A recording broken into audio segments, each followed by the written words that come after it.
see how this goes. All right, so I'm recording there. So, welcome. This is session 2 of Die with GauntletCon players here in the middle of GauntletCon. We're in the middle of our story. This can be our second one, and then we have one more. I'm Patrick, he, him. These are lovely Gauntlet players. I've played with them all, and if you're randomly watching internet, you probably saw them in the first one. So we're going to be continuing our story. We went through cats before, and not much of that has changed, but to talk specifically about today's aim. Today is going to be about that like Wizard of Oz moment of opening the door and suddenly like vibrant Technicolor comes shining through and you find yourself somewhere weird. It's going to be about exploring this place, which is also based on the game world that you played in prison. So it'll be about things like what was the town that you went to after every mission to drink at the tavern, or who was your contact for this sort of thing, who was your greatest enemy. We're going to be exploring those sort of like things from the past and bringing elements of them along with elements of your real world lives in a strange mixture into this world. It's going to be about exploring the possibilities of this world and maybe the scary parts of it, certainly, but this is our more sort of like adventure outlook. Next session will be more about explosive conclusions and maybe darker storylines. But again, the whole game is shaded pretty dark, so don't feel bad about sending the story in any direction that feels right for the moment. Before we get into like recaps and going forward, does anybody have any questions about their playbooks or anything in that doesn't make sense? I will also give a brief rundown of the rules that we didn't get to in a moment. Could we just post the links to the folder and to the roleplay party in this chat too? Or they've already been done. You guys are one step ahead of me. All right, sorry, I will mute myself now. Meeting of shame. In the folder in the die handouts, there is a general rules summary somewhere in the middle. There's so many pages to scroll through. We're so close. There we go. Page 19 in the beta handouts document.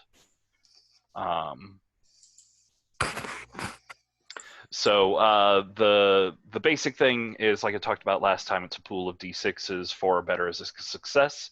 You're going for a certain number of successes. Will determine the difficulty before you roll.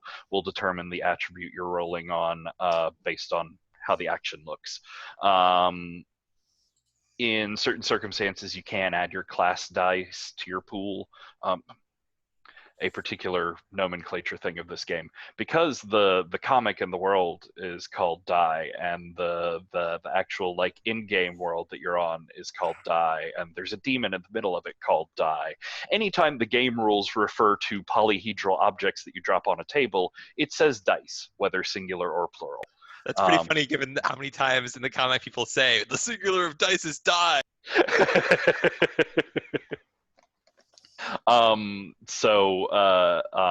I slip back and forth because if I'm reading the rules, it says dice, even if I mean one.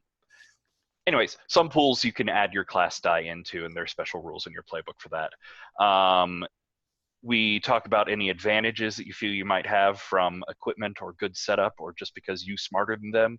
Argue for anything, and I'll be open to it probably. Each advantage gives you 1 extra die.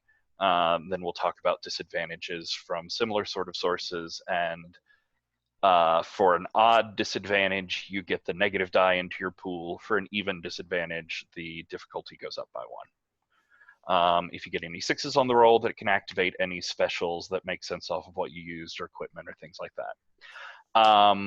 That's basically how combat works, except the defense that you're going for in combat is the other person's or I'm sorry, the difficulty that you're going for in combat is the other person's defense. There is actually an initiative order in this thing. I have to roll for bad guys. It's insanity. Just hold on tight. We'll make it through.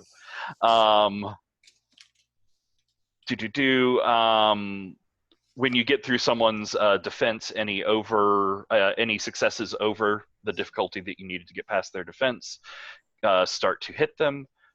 Hits come off of their guard first, and then off of wounds, your hit points.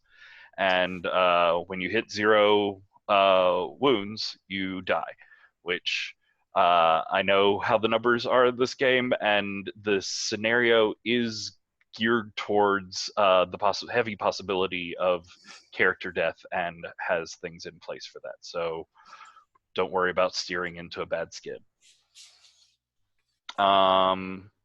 Any questions off of that or your playbooks as they interact with those rules? Cool. Then last time we put together our group.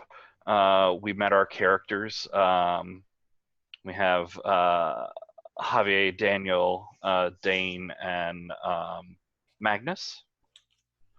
They were all in Doveport Correctional Facility prison together for various ranges of non-violent, non-extreme crimes. There was a man who worked in the prison there, specifically in the library, doing social outreach programs, named Barrett Sendel, who brought together a D&D is a modified homebrew game, given restrictions of the group of you while you were together, and he certainly credits it. Who knows how each of you interpret it in your own heads, but he credits the game and the group for the amazing progress that you've all had since you got out. You've all been out of prison 5 years or less now. We talked about your lives. Most of you had stayed in the area, except Daniel, who had actually moved out of state and sort of left this whole former life behind. But you all came back together because Barrett told you about a game he was working on. He was working on some grand project, some great grant or funding that was going to let him affect so many more people's lives in prison and bring this sort of change around. Can you mute yourself real quick, Jim?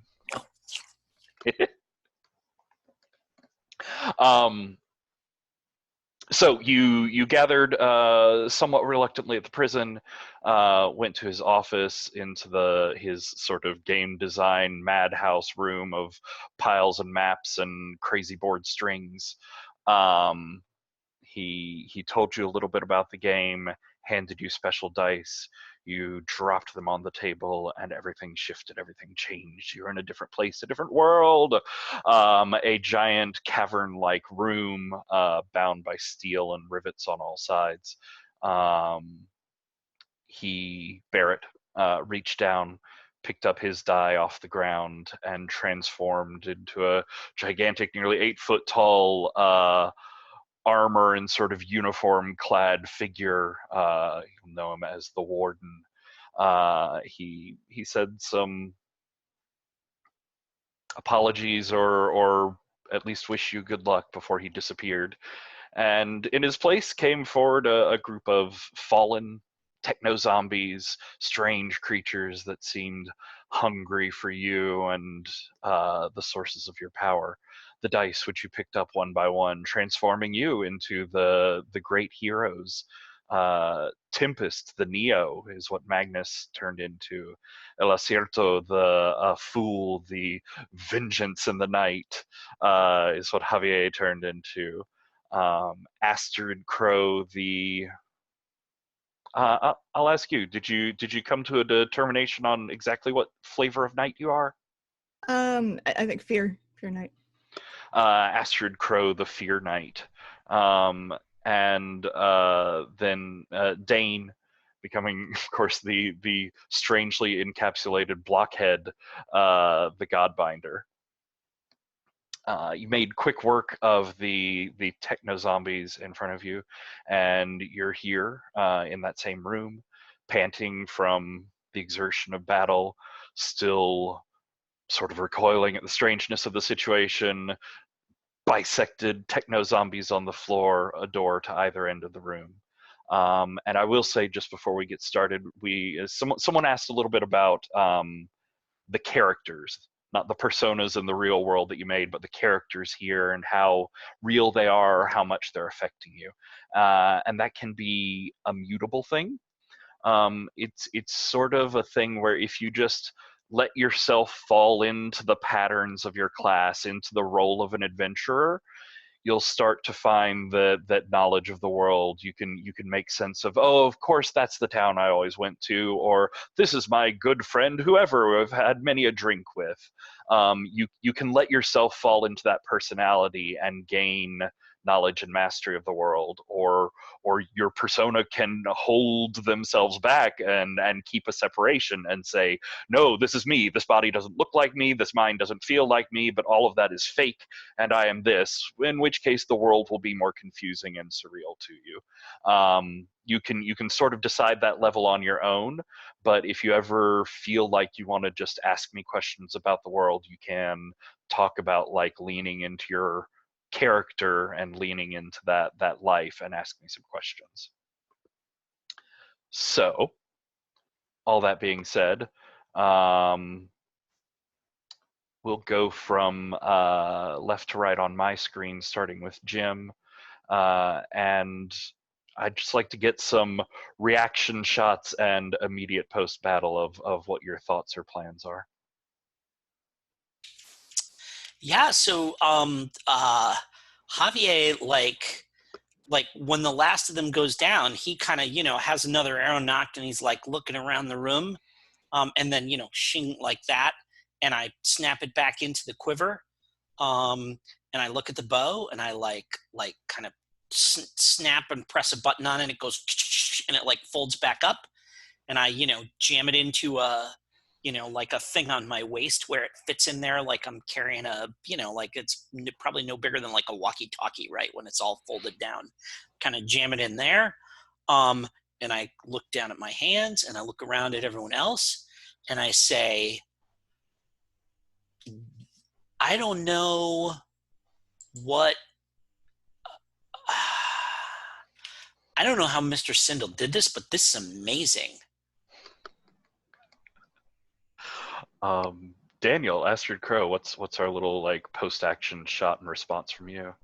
I think it's kind of similar, like looking at this sword covered with techno zombie goo and kind of put it away and look around like, is this some kind of virtual reality? Yeah, like if video games were this, I would play a lot more of them. I mean, that was terrifying, but like it's also awesome.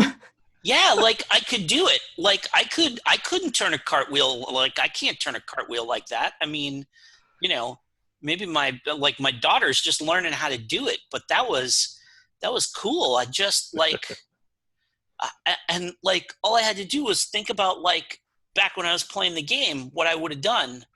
And it just sort of happened. Dane, Blockhead, what do we see of your reaction, and what's your thoughts here on the conversation? So he's not talking. He's kind of like feeling the dodecahedron around his head and like kind of like doing this, and he says, I don't think this is a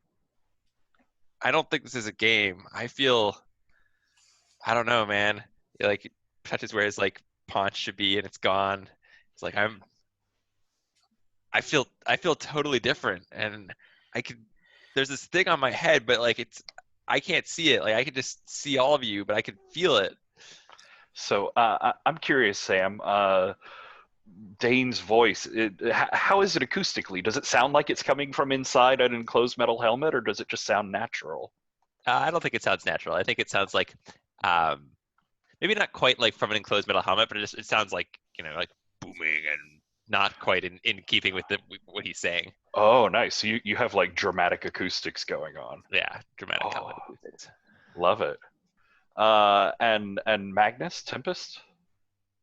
Yeah, I mean, I've heard a lot of stuff on the net about like AR projects that the government's working on. Like maybe Bear was just working on some government grant, and I mean, this is all like tech that, I mean, the government's got this stuff, and I mean, like I think we're just in a game, and like this is nothing crazy. Like I could have done that stuff, in real life too, like outside of this AR thing. Like I just don't do flips like that, but I could have. I mean, I don't know. I think we just got to figure out like how to play this game. We just get through it. I can tell you, I have never held a sword before in my life, and I don't think Javier could do that with arrows normally. And Robert, I have a quick question for you. The Neo, like I said, brings that element of cyberpunk translated through high fantasy into the world. So I was wondering if, like, aesthetically, you could talk to me about what cyberpunk would look like for your character. I think there's definitely like it's a lot of like energy, like weapon wise, it's a lot of like energy weapon type stuff, and then I think he does have like the full visor with like the heads up display from his AI, kind of like Iron Man style. So he's got the visor, and then beyond that, it's just the aesthetic. But the big cyberpunk thing I think that he has going on is probably the visor, and maybe there might be like some kind of I'd say just the visor really, and then the energy weapon type stuff. Nice. So I think as you're looking around and you're like noticing the sort of physical presence of the visor for the first time, and focusing in on the lights on it, you do see like a sort of outline highlighting glow around two of the piles of ex-techno zombie. It's sort of gently pulsing in your vision. Oh yeah, I'll go check it out. I want to loot these things. Dan, you look like a girl. There is that. Do you feel like a girl? I feel like me. I don't know. I mean, I didn't until you said that. Man, I thought it would be cool and interesting and creative to play a girl, and yeah. You never used to. Was this? I know. So, like, you were thinking about it for this game, and it just happened. Yeah. He played a girl elf in WoW for a while. That's true. I mean, Dane doesn't normally wear that funny helmet. I mean, I don't know. No, but you're different. Yeah, but you're a girl. Yeah. Apparently we turned into our characters, right? Because like, I guess. Yeah. Okay. Yeah. I guess that's how Dane described his character, and that's how you described your character. I think this might be my head now. No way, dude. And like I walk over and I like start like messing around with the collar. And ow! Stop! Wait, what? No, what? How it's? Holy shit! I think it.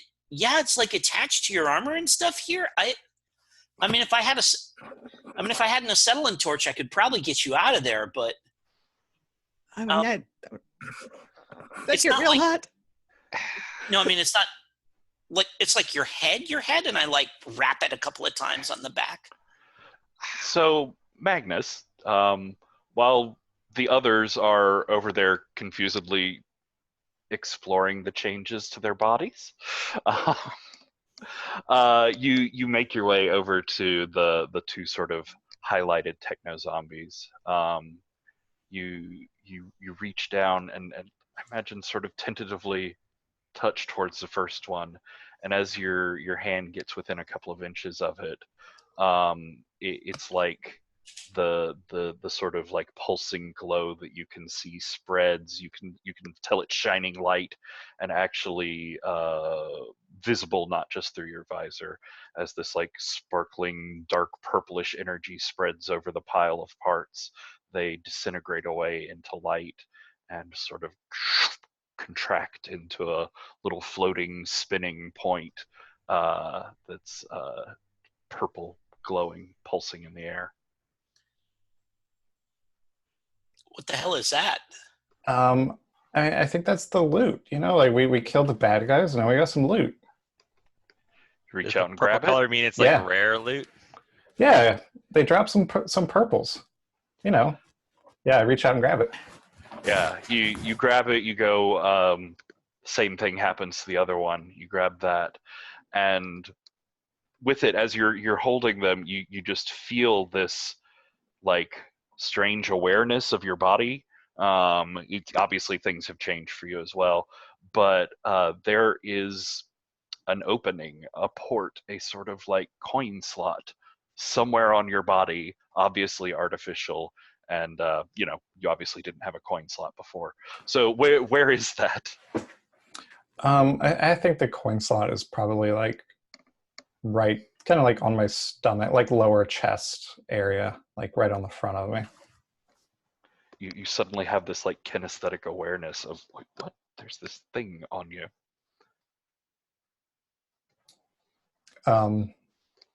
It's of similar size to yeah.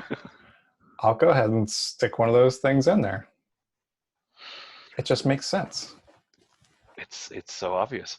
So yes, the rest of you see Magnus Tempest, I suppose, stand up and turn around and sort of poke at his chest before he takes one of these energy things and pushes it through this hole that you see there. Whoa! No, What am I looking at here? No, it's good. It's better than good. It's amazing. It's warm and it's tingling and it spreads through your whole body, and you feel or hear this sort of like machinery whirring up to life in your head, like everything is going at higher power. Your vision seems to sharpen and you can like feel almost static on your fingers. So tell me, which one of your three systems would you like to power up? Your gun, your energy blade, or your teleporter? Oh, you're muted. Oh, the teleporter. Nice. So you're down to 1 fair gold, but you can go ahead and click the teleporter as active, and it's going to be active for the next 24 hours, barring certain circumstances. You don't need to spend any more to use it. So what does that look like as you're exploring your teleportation? Yeah, I think, you're looking where Magnus was, and there's just like these blips of light as he's like kind of just bouncing around the room, like, appearing here and then disappearing instantly and appearing in another place and disappearing, and he's just sort of teleporting all around until he finally stops, sort of in front of everybody. And I don't know what kind of technology this is, but this is fucking awesome. Like, yeah, I can see what he means. This is going to help some people. Can you use that to get us out of here? That's probably a good idea. We should probably try to get out of here, huh? This is cool, but I'm going to kick his ass when we get out of here for not telling us what was about to happen. This is crazy. No. Like, morning. It's a game. It's a game session. Like, we're going to be here like 3.5, 4 hours, and then it'll be over, just like a regular game. And then we'll, and then he'll get us out, and then we can play again. Yeah, I don't know. I just feel like there should be some way to say, like, I don't know, beforehand, like what kinds of things are going to be in the game, or like some way to say, like, if you don't like what's happening, but whatever. I guess that's for losers. Maybe it'll go longer. Maybe we'll play it all day. I'm not afraid of this. I'm sorry. Dane, this is why he never let you sit next to him, man, because you would always look over the screen. Like, it's not fun if you know what's going to happen. There's like stuff that you want to know. Like I don't want to know like who the real villain is or whatever, or like what monster we're gonna face, but I do want to know that like. Seems kind of like it's him. You think he's the monster, but he's like the dungeon master. The dungeon master's not in the but game. He appeared, and he like turned into this big. Well, yeah, he didn't attack us, so maybe he's like a No, helper. the big bad guy never attacks first. They just like appear and mock you and then disappear, and then you fight them again at the end. Yeah, it's true. This is pretty classic, isn't it? And I'll say, if you had to describe his look in a brief phrase, Nazi fetishism would come up in there somewhere.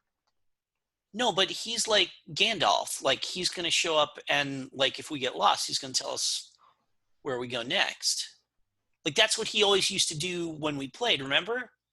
Well, I mean, look, you remember that sage that would always show up, that like totally looked like him and would like give us advice whenever we didn't have any idea what to do next? That's totally what he's doing. Yeah, I mean, look, he's a game master. He's going to play a bunch of different characters, so we'll be on the lookout. He didn't give us any advice, though.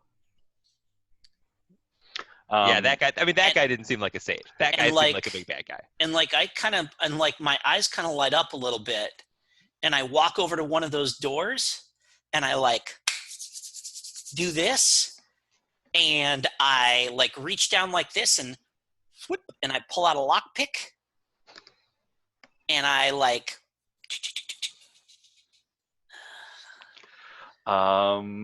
Yeah. Let's see. I think did you take the package that gives you bonus on that? I'm a rogue, my friend. Yes, I did. Gain advantage on skills such as picking locks, picking pockets, hiding, etc. Cool. So yeah, there's this huge like obviously a large key, all metal, very solid sort of lock on this thing. And I take these ridiculous, tiny, slender little lock picks and stick them in there. And yeah. So is this like a muscle memory thing, or is this like a knowledge in your head of what the inside of this lock looks like? Oh, this is total muscle memory. Like, all right. like when I was, I never... Like, I don't know what they look like. I just wiggle them around until it goes click, right? That's what you do. Cool. Then I think where we're starting is dexterity is 4 for you. Yep. Mm-hmm. You have 1 advantage from your thief skills, so that's an extra die.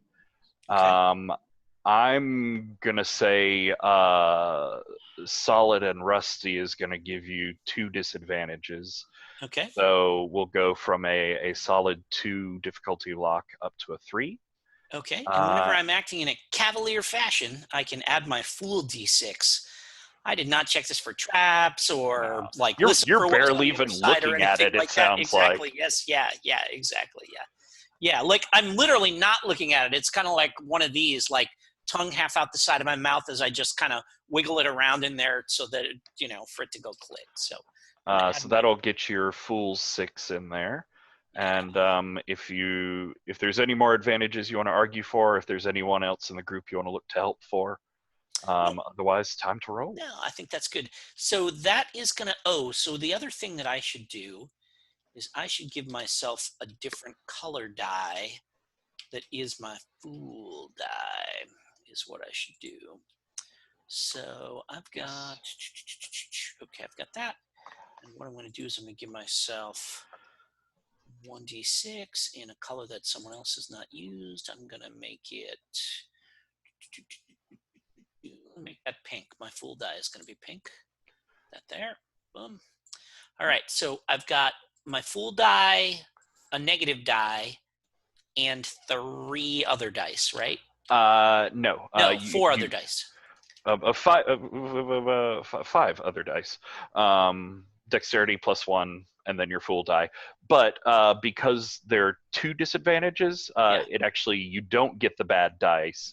for this roll. Instead, it's the +1 difficulty. Oh, I thought it was cumulative. Yeah. Sorry, that's the thing I didn't that's the thing. The difficulty bumps are cumulative, but it's always either just like one or the other. Got it. Okay, so I got 5 regular, 1 fool dice. I'm going to roll them all. Yep, difficulty 3. Wow. So that is a 4. Rolling a 1 on the fool die is the one that I had. So that means that it explodes. It counts as a 6. It explodes. I can roll it again. Yeah, and you can roll those other 6s again as well. Oh my God! It's all the 6s. That is how that works. For the reroll power, just having your fool die in the pool activates all of the 6s. Oh my God! Okay, so working with 4 successes right now. There's another. Does it explode again when I roll another 6? If you want to, yeah. Okay, yeah. So there's 5. You can shadow run this thing. Yes, yeah. I'm gonna do it. That's 6. That's 7. Okay, so I got 7 successes on that. I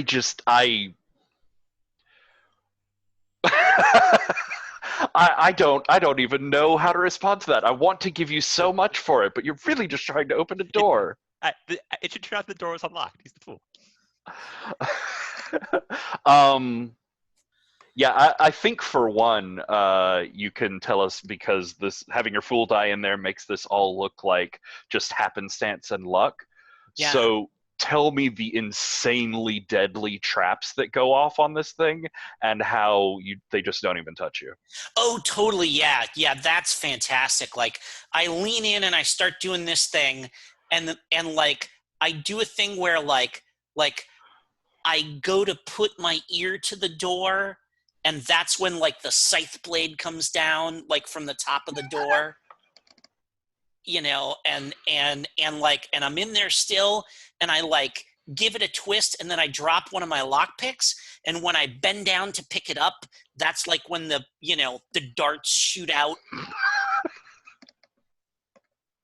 I pick it back up, I stick it back in there, and it goes chung, and like I go ta-da, and I step back and kind of sweep the door open like this, as like a gigantic stone block, slams down, boom, like where I would have walked through the door had I opened it and walked through.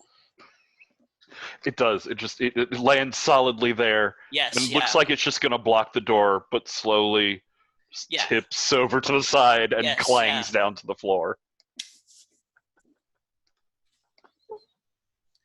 Oh, and I think, and I walk over, and like for 7 successes, I'm gonna walk over and I go, and I think there's a mechanism, and I like reach my thumb into where the door was like hooked up.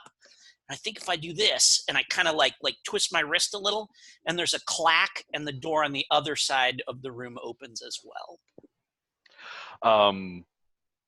Yeah, you see the door on the other side of the room open up. You see the sort of like glint of metal and reflective things in that room, and Tempest, I think you see that purple pulsing glow coming from that room. Oh, sweet. That's the vault. And if y'all want to go in and describe to me the like new piece of equipment that you find there, and Magnus, I'll let you roll a d6 for fair gold as well. Okay, so yeah, I just rolled 1d6. Yeah. That's a 2. You find 2 more fair gold, but you also get you can describe a piece of equipment as well. Oh geez, what kind of equipment would be in here? I'm trying to think of what equipment we wouldn't already even have that would be cool to have in here. And we're just going to add this to our sheet down on the bottom with the notes. Yeah, you can just put it in the equipment section or the notes. You can replace one of the lines on the equipment if you want. I can do that. Sure, yeah. And whatever it is, we'll come up with some sort of quick bonus or special that it'll give. Okay, I think it is probably it's like some sort of like a hook shot, but instead of firing like a hook at the end, it's like a dagger. Like it fires this dagger, so it's like kind of like a ranged weapon, but then it has like a tether onto it, so I can like shoot it into something, and then use it as leverage onto that thing. Nice. So I think if you can go ahead and jot down, if you're using it as a weapon, you can add a special bring your foe next to you. If you get a 6, you can scorpion them over to you. Yeah, I was gonna say, get over here. Right. And if you use it as utility, then it'll be an advantage for anyone climbing it.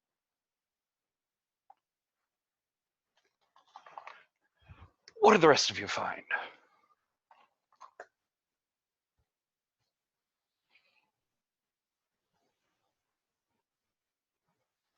So I find a shield that's got like a magnetic mount, so it just like clangs on the side, and then it does a thing like as I move it like sort of like slides around my armor to like be where it needs to be. Nice. I think that'll definitely add a defense. And if you want to write a special in for that, yeah, you can write a special if you're fighting someone with your shield as part of it, and you get a 6. You can disarm them of a metal weapon they have, as it just comes away with your shield. Really like that. I find what looks like a gun at first, and I pick it up, and I'm like kind of about to fire it into the wall, and instead of a bullet, out comes this like, it looks almost like Magnus's energy bolts, except that it like reaches a certain point in front of me and just spreads out, and it's like an energy shield. Oh, nice.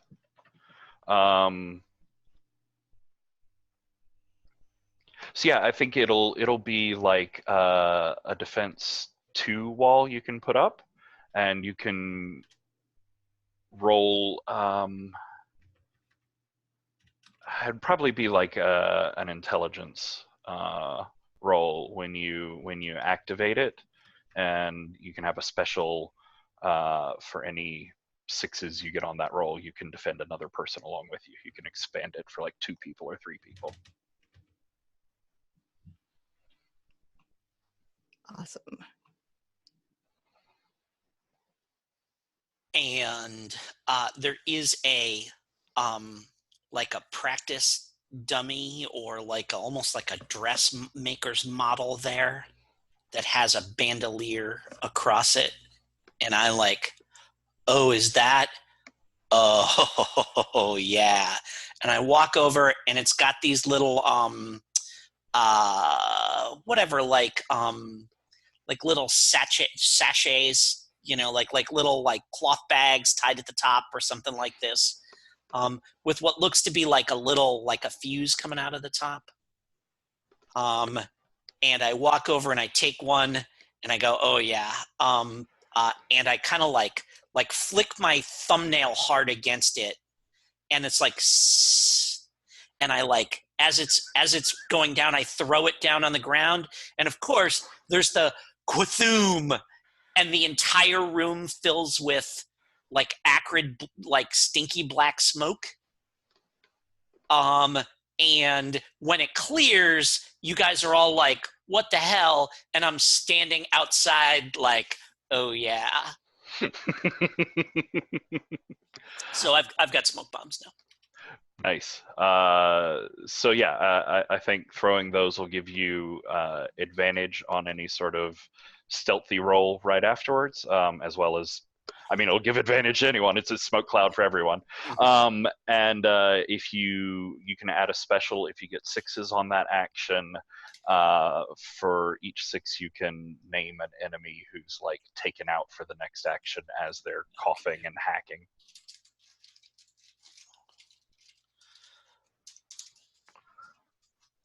Cool. That is totally not in the rules or scenario or anything, but you can't walk by a 7 success and not do something.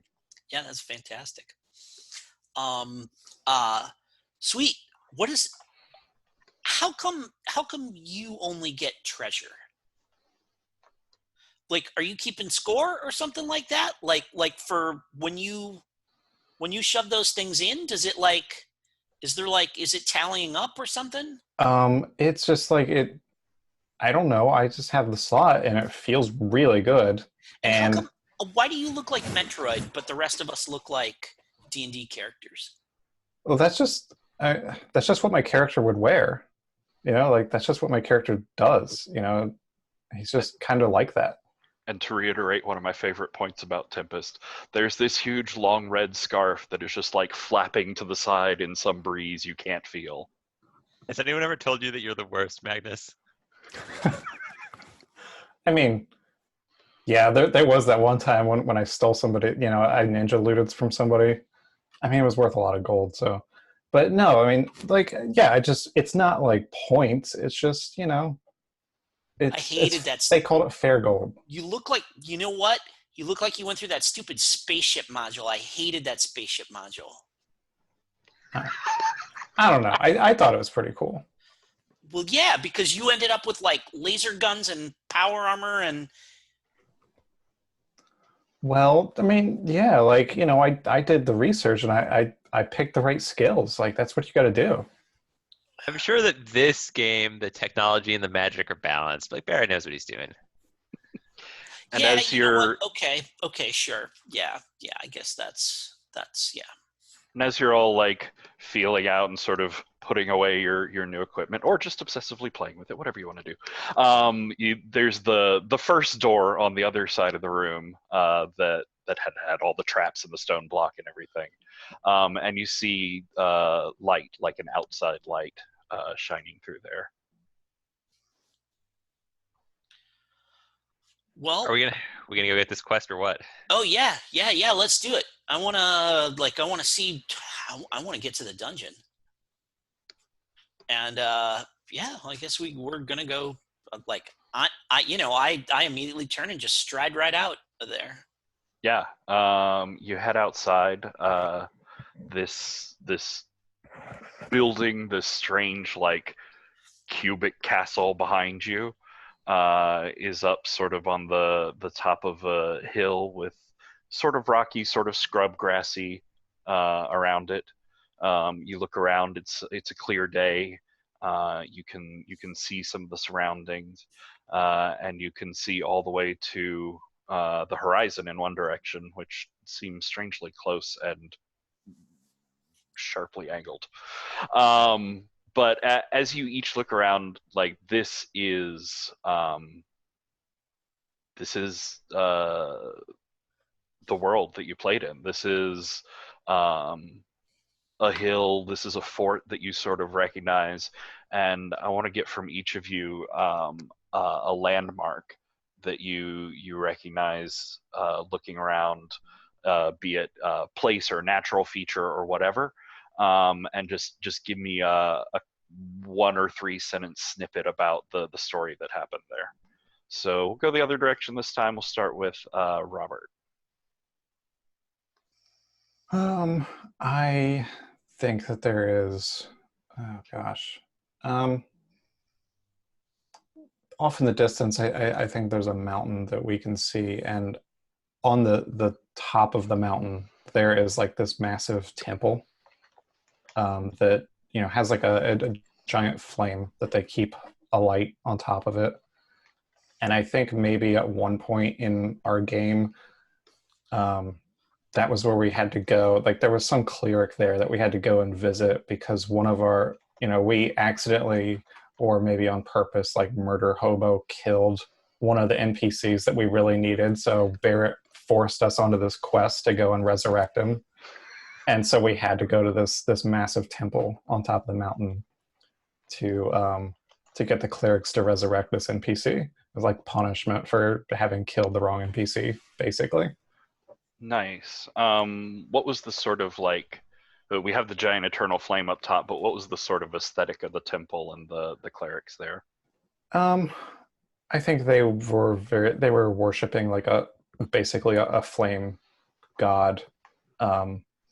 So the flame thing was their whole aesthetic. They were worshippers of the flame.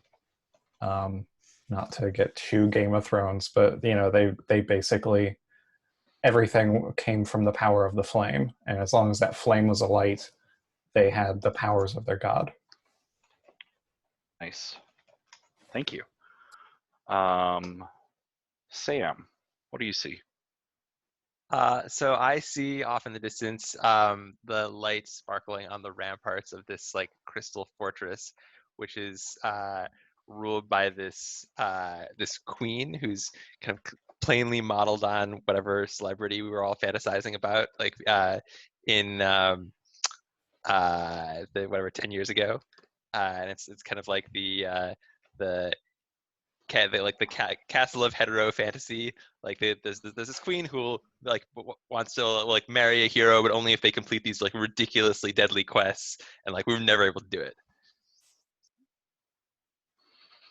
Gotcha.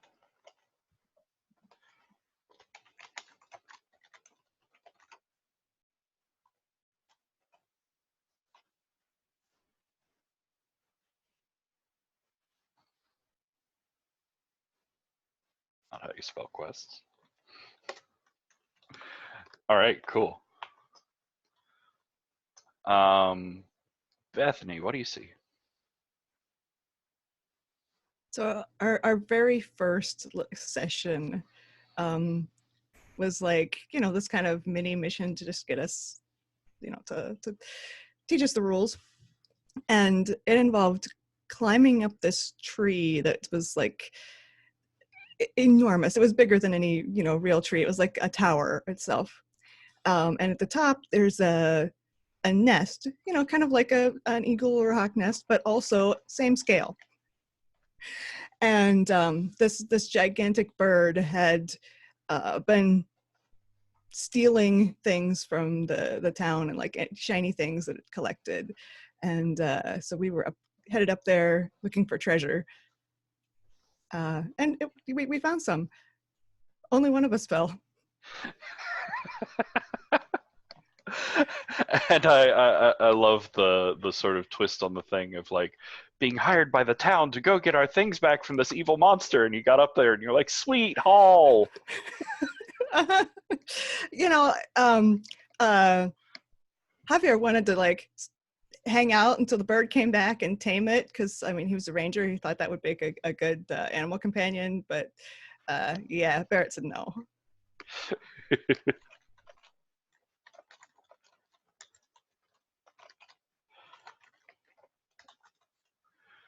All right, and Jim. Oop, you're muted. The trail from the castle that we're standing at is the road that leads right down through the west gate of Shadowport, which is the city. There's like a bay there, but Shadowport was like the place that we'd go back to, right? It was like the whatever, it was kind of it was. You're like water deep. Yes, yeah. But like, my favorite adventure there was when we got high enough level that we could actually challenge the crime lords. There were like 3 crime lords that ran the place, and we we got famous enough that we Yojimbo'd them, right?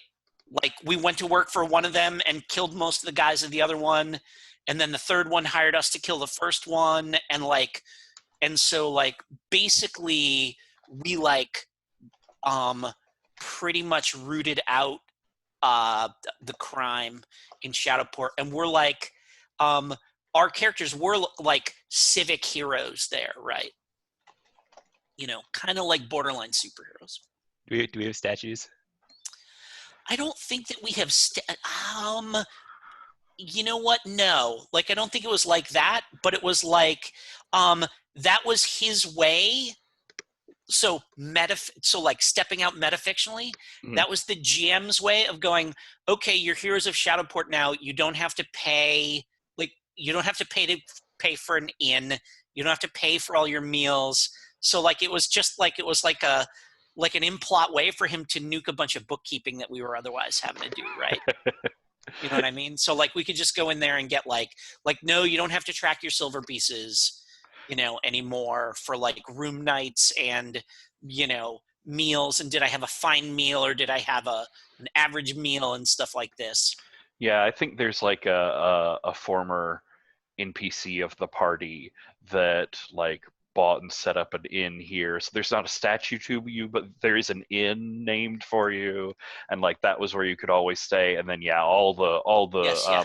merchants in the market were like, oh no, please take, I can't, sort of thing. You know, like, and like if we wanted to, like magic items still cost us money and stuff, but like if we needed like a basic sword or whatever, they'd be like, no, it's my privilege to tell people that, you know, you used one of my shields or whatever, something like that. So yeah, All but right. just basic stuff. So yes, you walk out into the Technicolor world. You see these familiar landscapes laid out in front of you. Daniel, how do you react? What do you say? I think this is about when it goes from like confusion and fear to, whoa, no, I know that you weren't kidding. This is totally a game. This is great. How did they know that's exactly what that looked like in my head? Well, I mean, let me ask a question. How do you ever pay for this? This is amazing. Did you have any art skill? Did you ever sketch these things? Like, do they actually look like maybe sketches that you drew for us or something like that? Or yeah, you know what? Let's say, I mean, not exactly, because you know, Sure. I just had a pencil, but yeah, I think. Yeah, because like in any game group that has anybody with any kind of art ability, like everybody else hassles them to like draw their character portraits and, you know, the like you know, draw the castle and stuff like that. So, Well, and especially if you're in prison, like, oh my God, yeah. What else are you gonna do? Yes, yep. I had to draw so many pictures of the queen. Yeah. You're not wrong.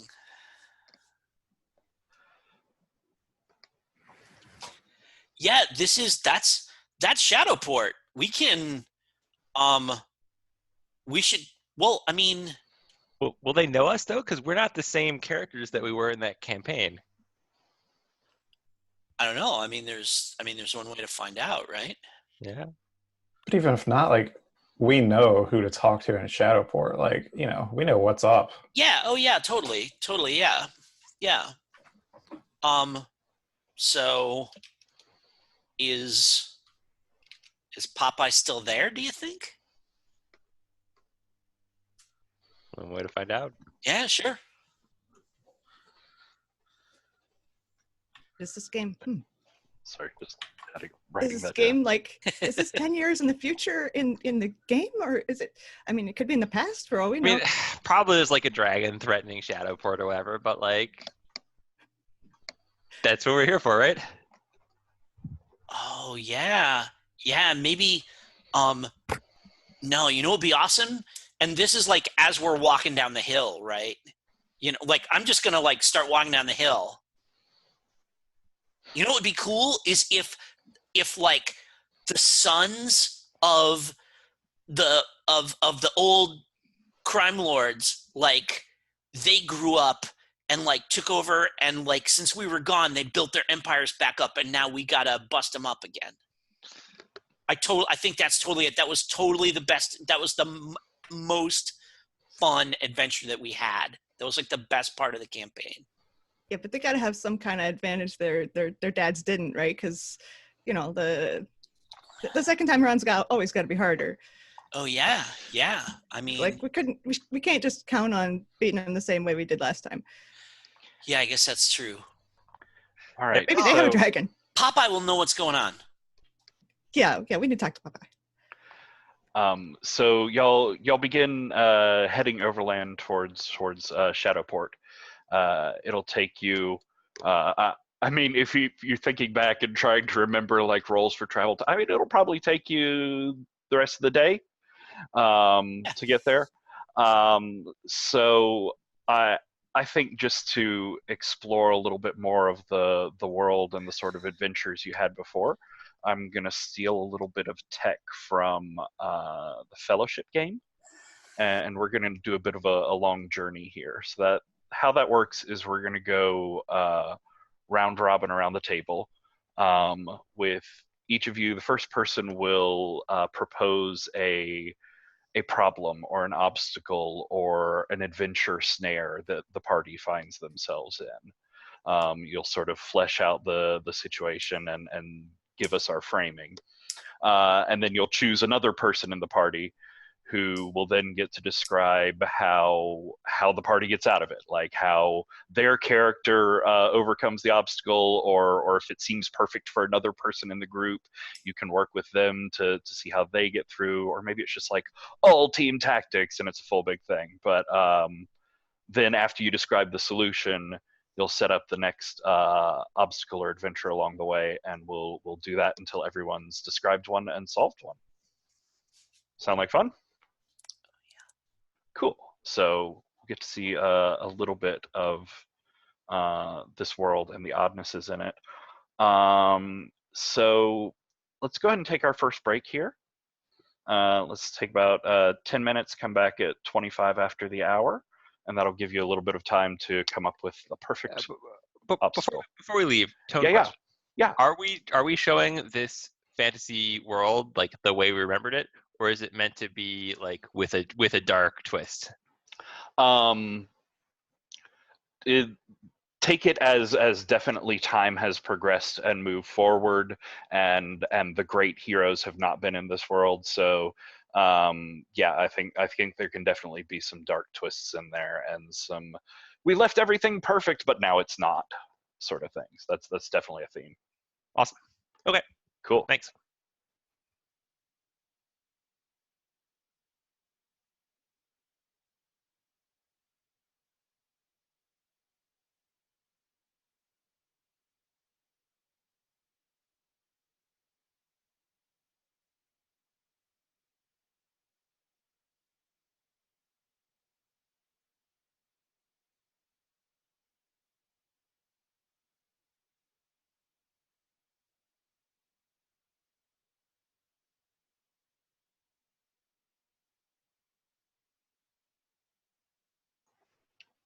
Oh, just saw Jim's message.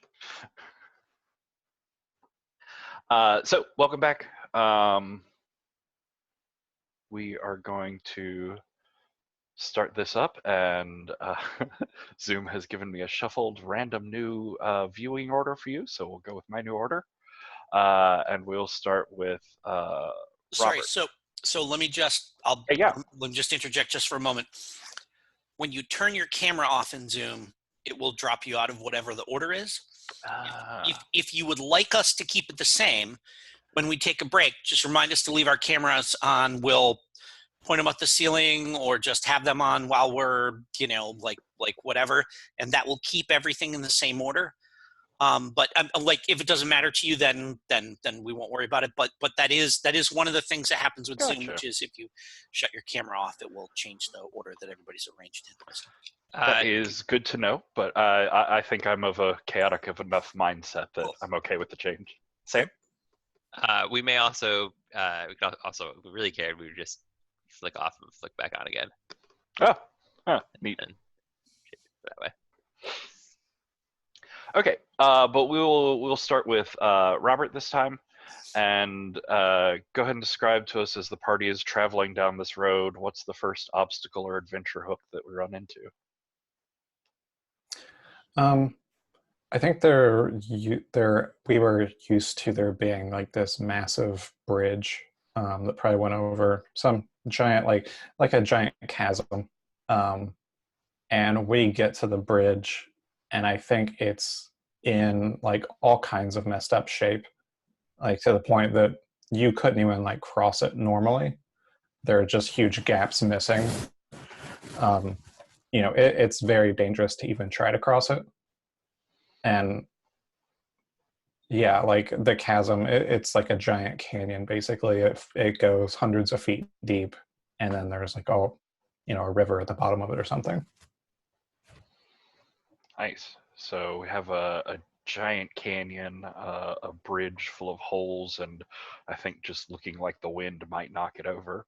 Robert, who are you going to hand it off to describe how the party gets through? I will go ahead and hand it off to Bethany. All right. And just as a mechanical thing, since you proposed the first one, you'll be solving the very last solution. So we'll come back to you at the end. Okay. So we just have to cross the river. Sorry, yeah, so you've got like a gorge, a canyon in front of you. It's like hundreds of yards across. It's even deeper than that, and there's a dangerous river at the bottom. And this bridge is in pieces and very much just like actively falling apart. Right. Okay. Who has that cool harpoon dagger thing? Oh yeah, actually that's me. Yeah. Well, I mean that seems like the obvious way across, right? So I think we try the bridge, but we keep like that dagger sort of buried in a different section of the bridge at all times. And like obviously it breaks when we're halfway across because of course it does. Yeah. One of us rolls a 1. And like because that thing is like buried in the wood in a different section, we all kind of have to jump and cling together and like swing down and then like climb back up the thing, and it's this big complicated takes freaking forever. It shouldn't be that hard, but like we're all kind of trying to hang from this thing at once, so we're kind of scrambling up each other and like Nice. We get the full like super dramatic orchestral music. There are like nausea and vertigo inducing camera shots here. It's someone definitely fell to their ultimate doom and we're just like saved at the very last moment. Yeah, it's high tension, high drama. I'm loving it. So yeah, why don't you, Bethany, go ahead and describe the next thing that we run across and hand it off.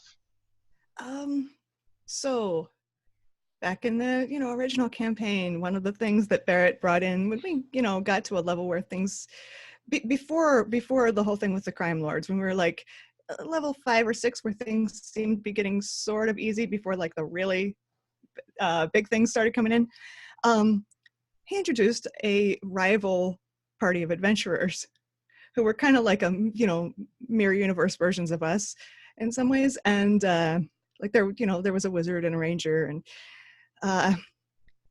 at one point like there was some very convoluted plot that like the queen joined them for a while, and then I don't know, it was weird.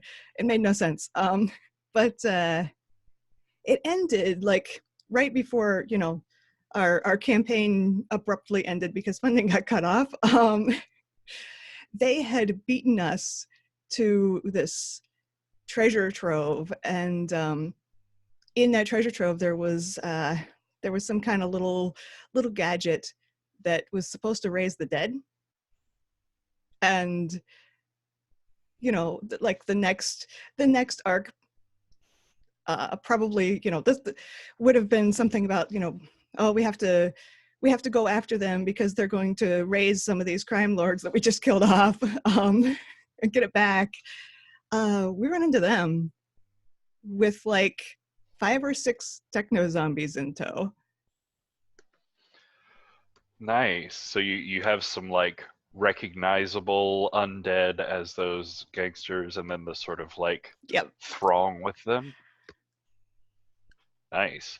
So yeah, they come out. They make very bold but dry and whispery threats against you. They seem to speak mostly in catchphrases and sort of like 20s gangsters things. So who are you gonna hand this off to? I think this is Jim's. Oh my god. Oh, like, so it's a whole party of them, so that means like that's like a teamwork thing.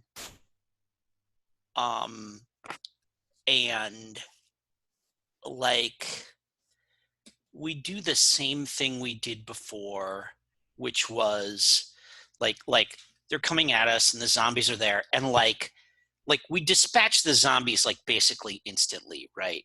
Like they're just mooks, but it gives them time to, like, they get that extra round to like cast some protection spells and bless, or whatever stuff like that, debuff us. And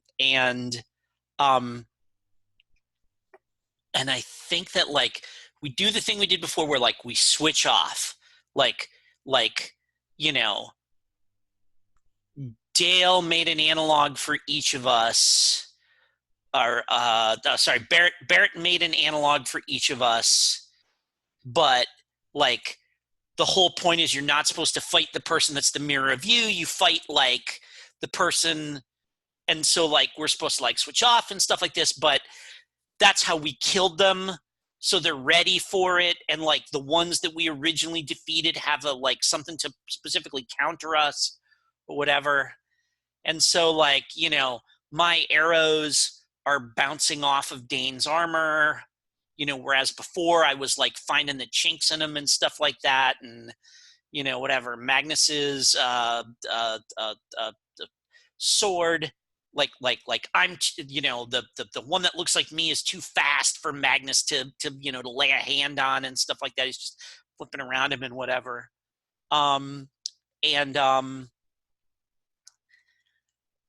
Yeah, and like we're not quite sure what is gonna happen.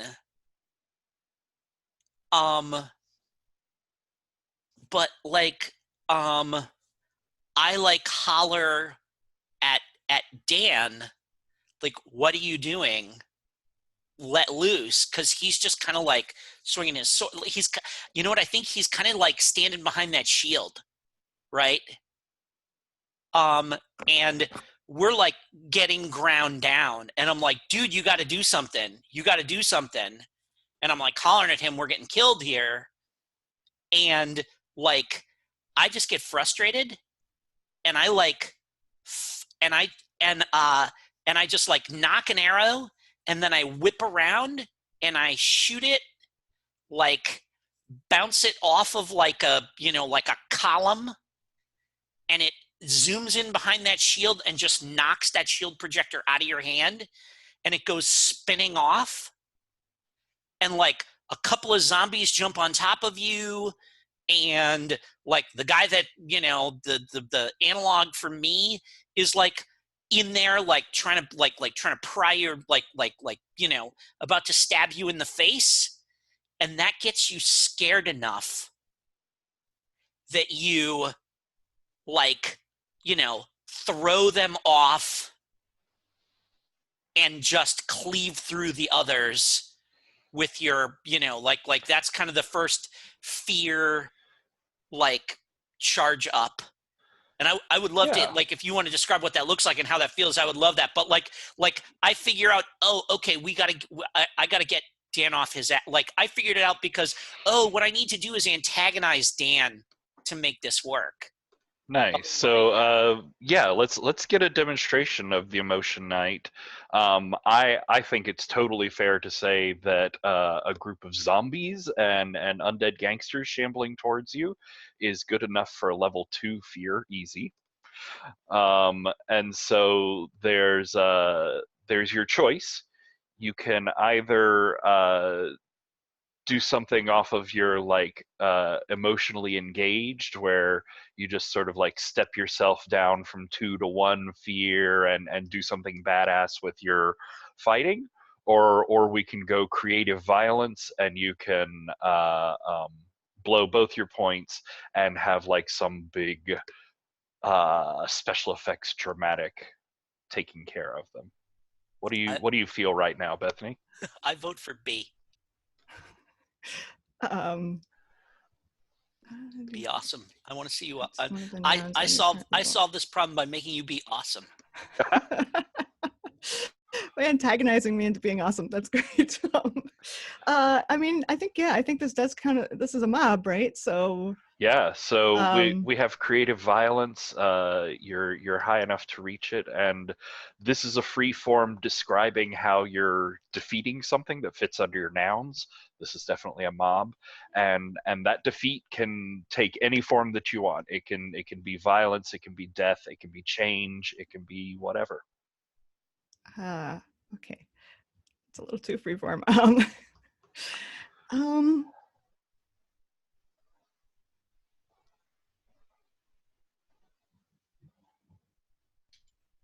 Lay him to rest. Yeah, I mean, They're undead, they're zombies.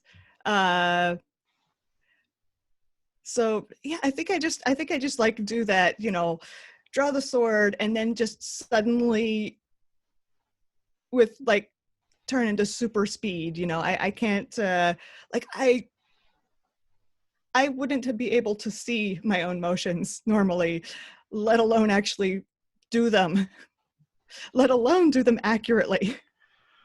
But I think it's just like whirl around, stab one, as soon as I pull the sword free, like, kind of stab another one like back like this. And just like it's all a blur. And when I stop, there's just like zombies around with, various stab wounds and missing limbs.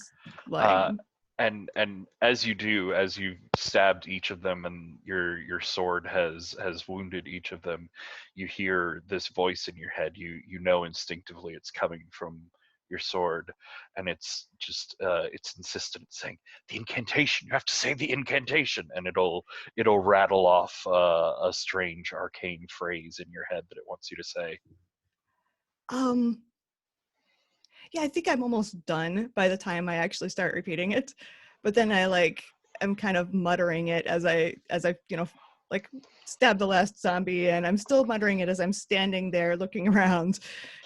Then yeah, your blade it glows as you say the incantation, and the wounds that you made in each of the zombies glows the same color until they explode in light, not with like a literal force explosion, but they disintegrate, they burn up, and they're just gone. Whoa, that's wow.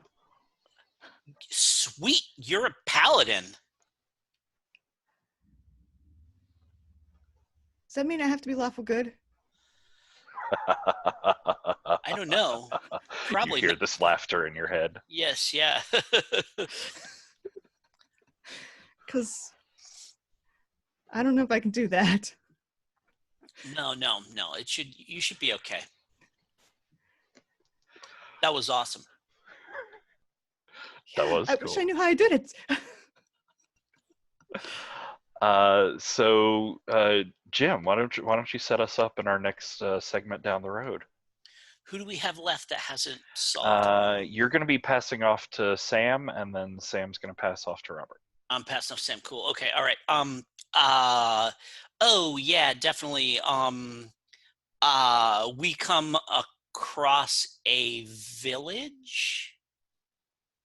That is one of these like farming communities that's on the outskirts of Shadowport, right?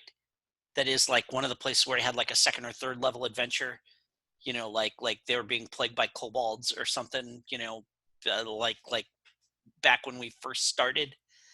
I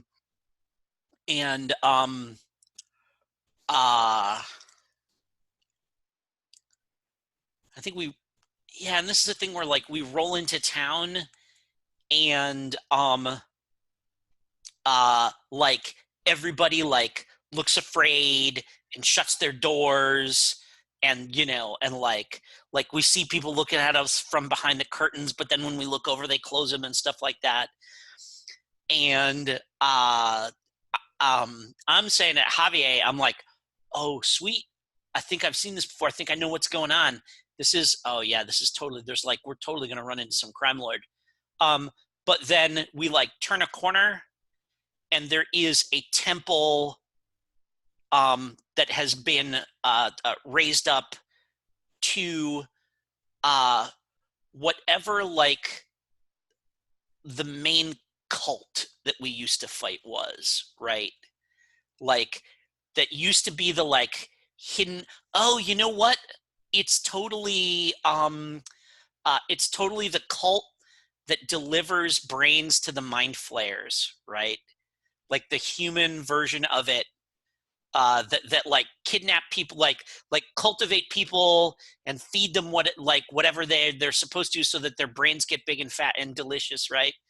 And then they kidnap them and deliver them, to the down to the Underdark, to where the mind flayers can feast upon their brains. And this is like one of those temples, like right out in the open. And like we turn the corner and I say, whoa, that is not what I thought it was going to be at all.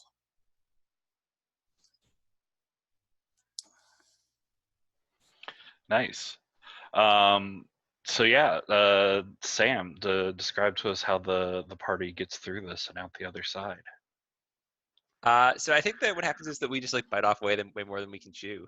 Like we like kick in the doors and get ready for a fight, and it turns out that like guys are just like super entrenched, and there's like some guy that we hate who's there, and there's like wizards and mind flayers, and we just end up having to like book it out of there. Well, as a way to get out of it, if we want to start exploring a little bit else, you do have your gods. You could try and make some sort of deal to either overcome the problem or a deal to get you all the fuck out of there. Yeah. Let's say that. Who are my gods again? I have. So you have Mr. End, the Fate God. You have the Nameless, the Underworld God, and the Red Lady, the War God. I think that I make a deal with the Red Lady to make the cultists and the mind flayers like start fighting amongst themselves for a while, and then we use that to escape. I think she'll think that's pretty funny. So she'll say, yes, there's far too much settlement, too much peace in this town. These people, none of them like each other. They all hate each other. Why aren't they at each other's throats? I can spread that. I can work on that. You will owe me, though. I know.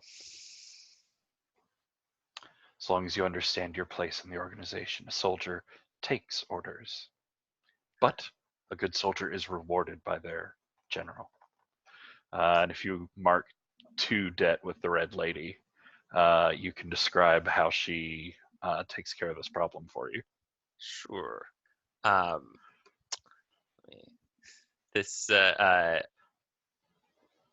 Dane complains bitterly to their characters, this class is bullshit, why can't I just cast my spells? And then they're like they're like the human priests of the god and the mind flayer priests of the god, and they're always kind of like at each other's throats, and the humans decide to like make their play for control of the temple. It's like this starts happening, and maybe we help it along, right? We kill someone at like just the right moment, and that this like battle breaks out, and then as we go, we also see that like she's also just starting fights between like random people in the town, and people are like yelling at each other over affairs and like punching each other in the streets. Just like, oh, let's get out of here. Do we totally get to hear that mind flayer voice you talked about last time? Oh yeah, I forgot about that. You mentioned it. You even made like a little face motion with like he's gonna do his mind flayer voice. Yeah, sure. We'll say we have a confrontation on our way out, with like a mind flayer who realizes what's happened. But this is like more of a fair fight, and we're able to overcome him after some suitable evil gloating from him. Nice. Yeah, and he definitely gets at least one of you like wrapped up, and the tentacles are like going around your head, and you get out of it at just the last moment. Actually, here's what happens. He's like trying to get to eat my brains, but he can't because like he's just like he like grabs me. It's just like, and that's when you guys get him. Nice. All right, then, yeah. Go ahead and set up our last little obstacle or adventure hook, and we'll have Robert lead us through it. Okay, so we're like pretty beaten up after this, and we go to try and rest. We go into the forest where there's a like a wizard tower or something, of like a wizard who we're friends with. But what we find is that the place has been taken over by these kind of like plant dryad fae who's like spread this pollen that makes you see your heart's desire, and the wizard has just been like there enjoying it, and he's kind of just like essentially like starved to death in his like pleasure thing. So we get in, we like get trapped in this this field of seeing what we want to see, whether it's what your character wants to see or what your character's character wants to see.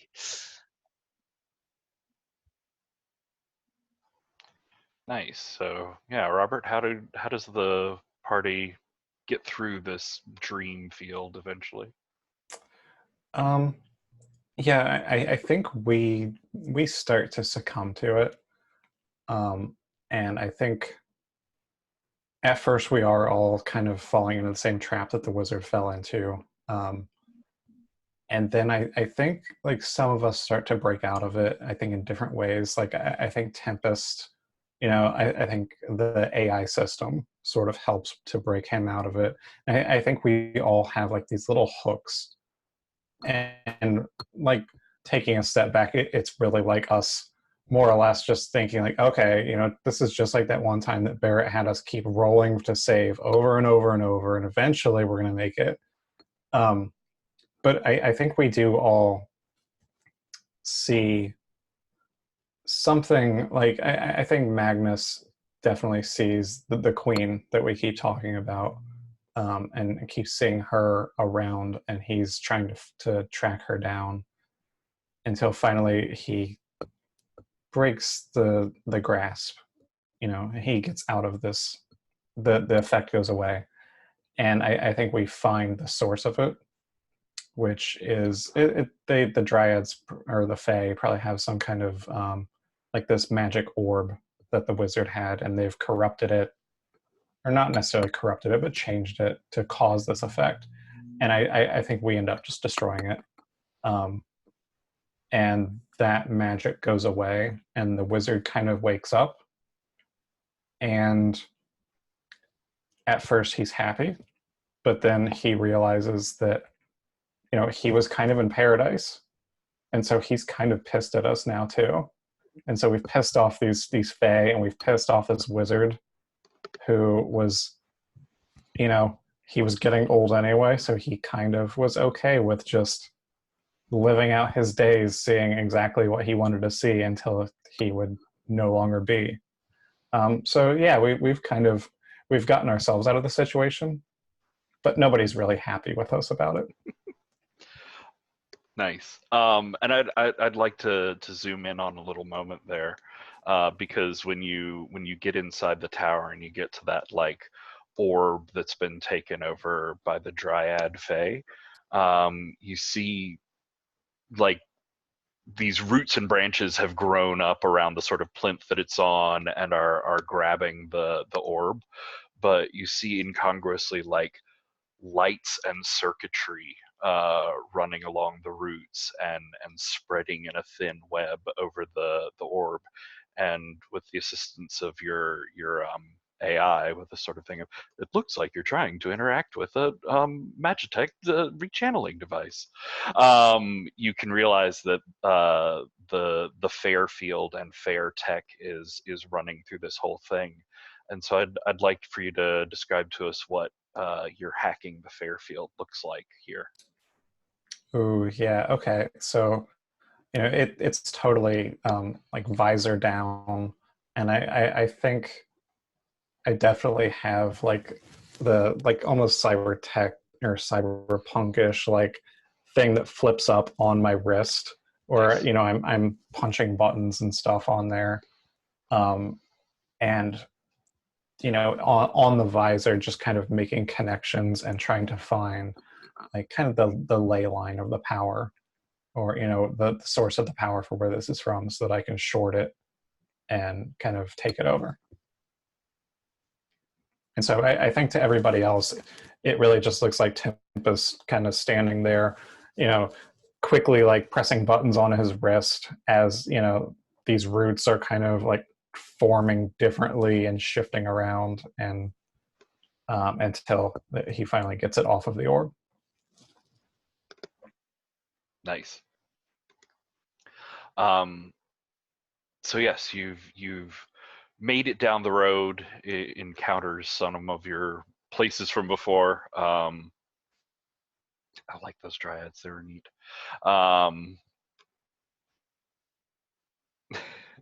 So you leave the tower behind. You come out of the woods, and as the trees thin, you can see again, and much closer in front of you, the town of Shadowport.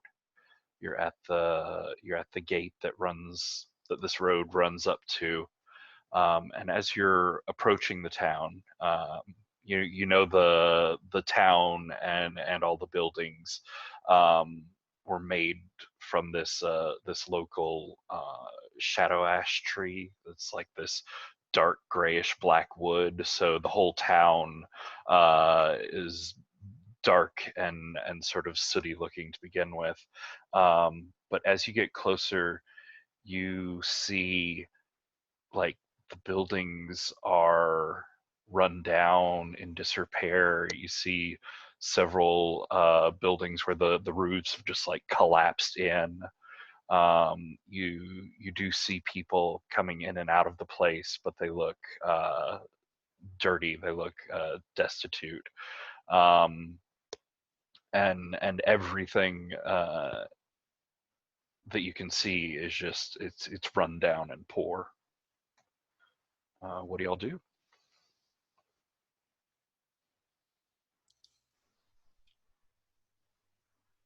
I mean, I think we go looking for Popeye, right? Yeah, we're gonna go to the old inn where we used to hang out that was run by Popeye, the retired adventurer. Yeah, so you're making your way through the streets. Like I said, it's just filthy and detritus everywhere. You see like beggars sort of coughing illy in alleyways and unpleasant sights like that. But you recognize the names of the streets that you're going down, and if you do that sort of thing where you just let your character's feet walk for you, you know every turn and twist on the path until you come around a corner and you see Popeye's Inn, or you see where Popeye's Inn was. It's a much different structure now. It's several stories taller than you saw it before. The walls are a gleaming polished ebony from this wood. There's a happy little cheery light burning in every window, and just like the whole area around it is sort of scrubbed and sparkling and clean and rich looking.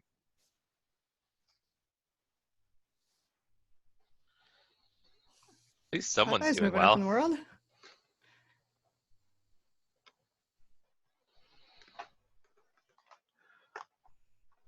So yeah, y'all head in, and inside you see it's not very busy. You see just a few people sitting at tables, but you do see a long bar with all the like strangest and most ornate fantasy liquor bottles you could imagine, sort of lined up behind there. And at the bar you see what looks like a sort of older version of the drawing that Daniel made of Popeye at one point. His clothes are pressed and silk and have like metal, you'd guess gold, running down them, and he's sort of absent-mindedly just polishing the bar. and as you come in, looks up with a sort of like, not quite sure about these ones look at you. Hey, Pops, what happened to Shadowport? Pops. Excuse me, you will address me as my title, Sir Poplington. Pops, come on, it's us. I'm sorry, I don't remember knowing anyone quite as dirty as all this. Okay, well, you should. He probably remembers our other characters, not us. Oh, that's weird. Well, okay, Pops, like, can I get a two-fisted gimlet? You know, that was our drink. Excuse me. I serve sophisticated and high-end drinks in this establishment for customers who can pay, not for poor street rats who just track mud into my establishment.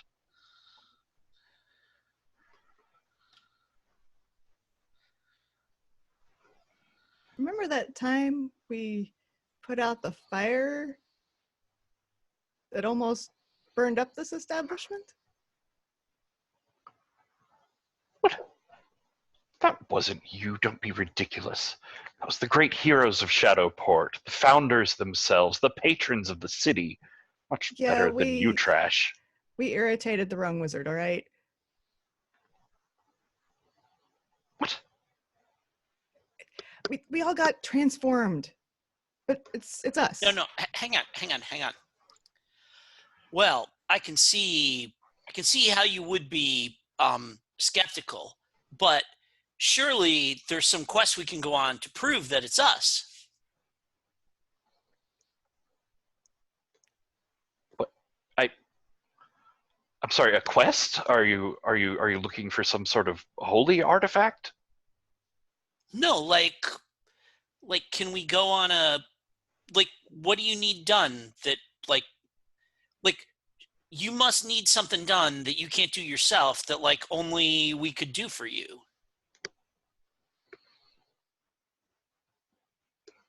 No, I feel certain that you poor ruffians couldn't do anything to help me. I run a very respectable and successful business here in Shadowport, and I receive support from the Dark Flame himself. The what now? The Dark Flame? The mystical hand that moves in the shadows, the master of coin and commerce in Shadowport, the... Oh my god! What did I tell you guys? He's a crime lord, isn't he?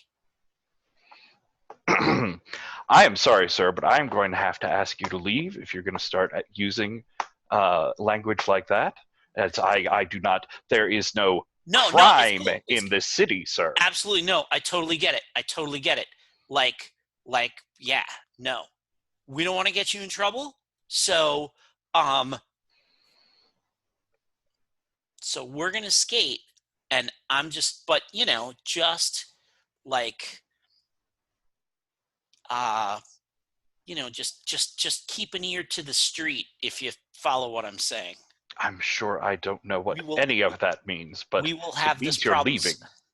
Yes, we'll have this problem solved lickety split, Pops. Don't worry. Just make your next protection payment, and then we'll take care of it. I turned back to the others. And I'm like, we got this. This is like we first met him when he was getting extorted.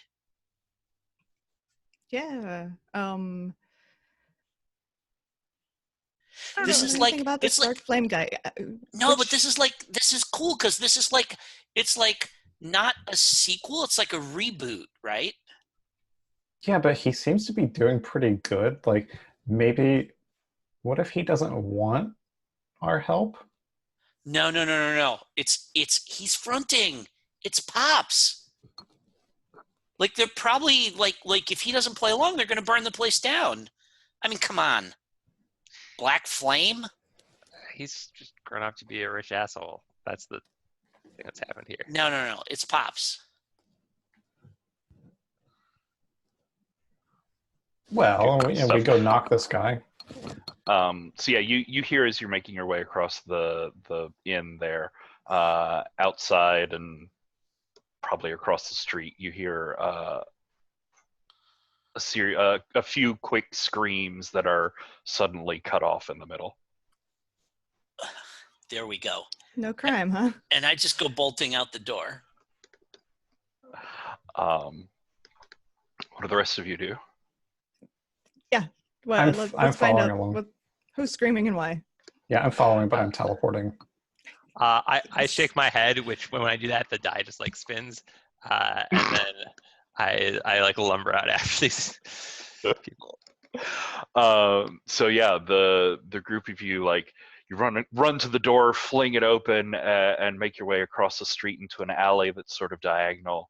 As you're coming up to it, you can see Tempest already, like, zoom, sort of the glow fading down from him having just gone, already standing over this bleeding out person, probably corpse, on the ground in front of you, and there's a soft pattering of feet and a shadow slipping around a corner further down the alley. Oh, I'm bolting after that.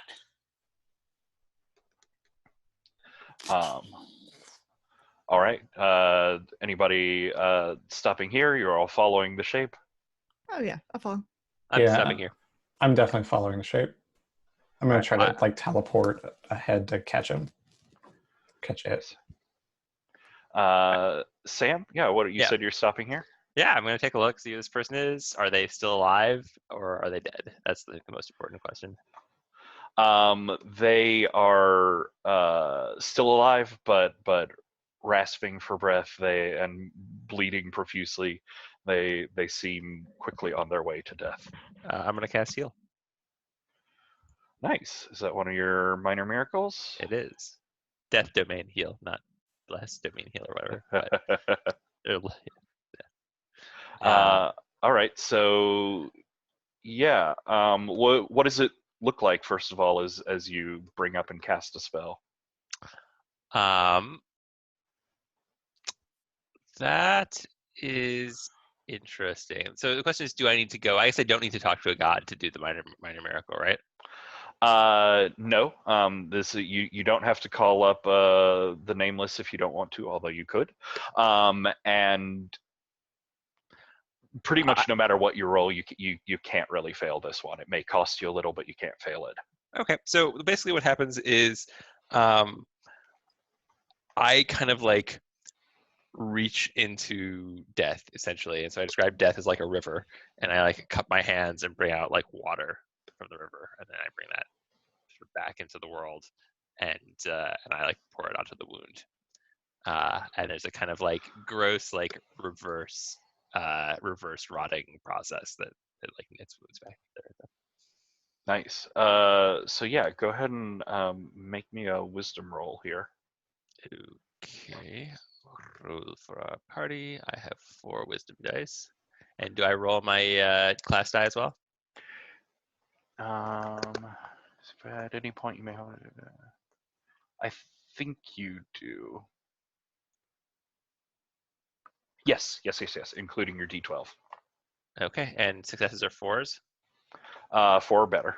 I got 1 success. And it was a 10. Whew. That is close.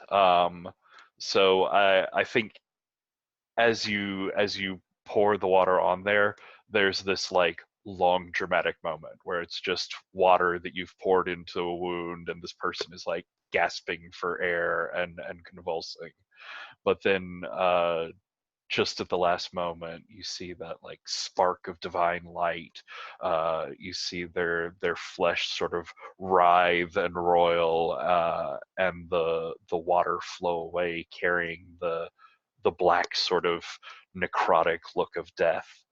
And that is enough to heal them of 1 wound, which will bring him back from the brink of death. And so mechanics wise, I only needed 1 success to succeed at that. Because it was a level 1, you only needed 1. Okay. And if you don't make the level on any of your minor miracle rolls, you can pay God debt equal to the number of successes you still needed. Got it. And is there anything that happens if you get like a 6 or whatever? Some of them have specials. I don't think this one does. Okay, that's fine.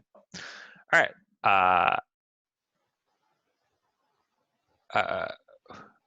Are you all right? What happened? It's well, I thought they had me. They're and he like his eyes widen as he looks up at you and sees your head and says, a binder. I'm sorry, I didn't mean to die in your way. I'm like, Dane is right now like very channeling Blockhead right now. The experience of having been casting a spell is like a powerful one. Tell me what happened. It was one of those monstrosities that the Black Flame sends out as enforcers.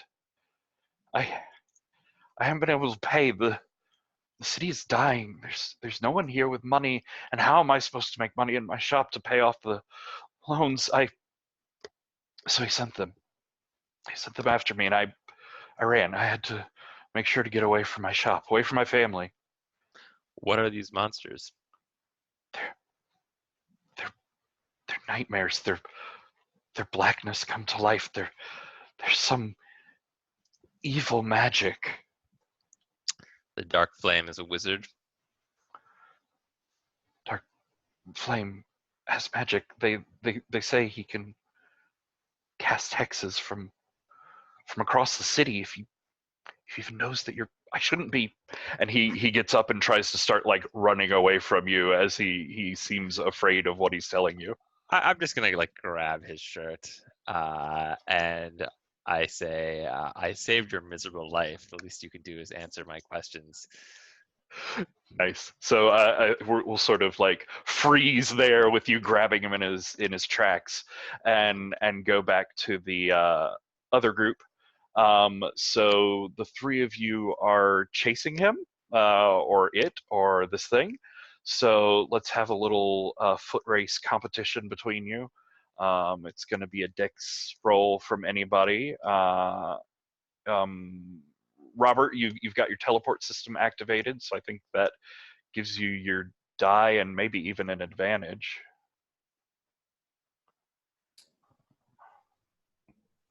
Okay, so what all am I rolling? You're hard to. Oh no, other people have disadvantage, but you do get to roll your dexterity plus your class D10.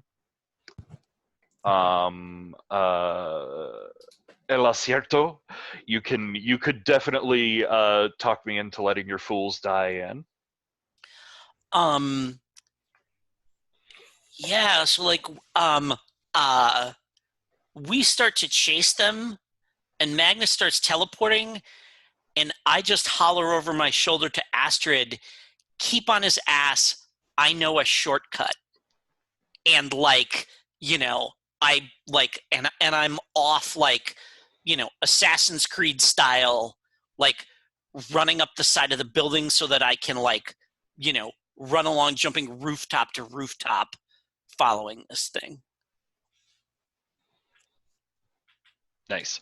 And for Astrid, I think hearing scream out in an alley, finding a dead body is at the very least worth a level 1 apprehension. But if you think Astrid is moving up higher than that, tell me.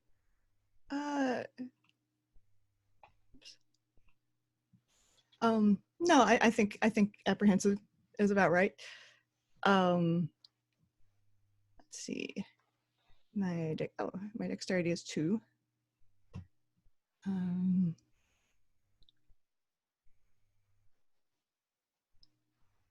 What can I do with the level 1?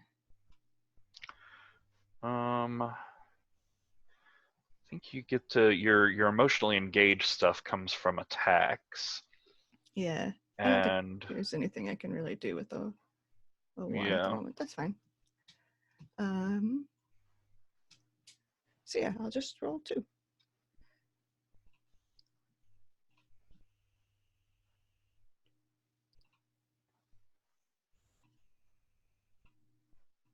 So 5 and a 6. All right. So what did Jim and Robert? What did y'all get?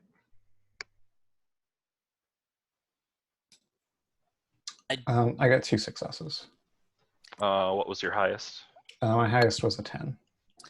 And I'd be rolling 4 dice plus my fool die? Yep. Okay.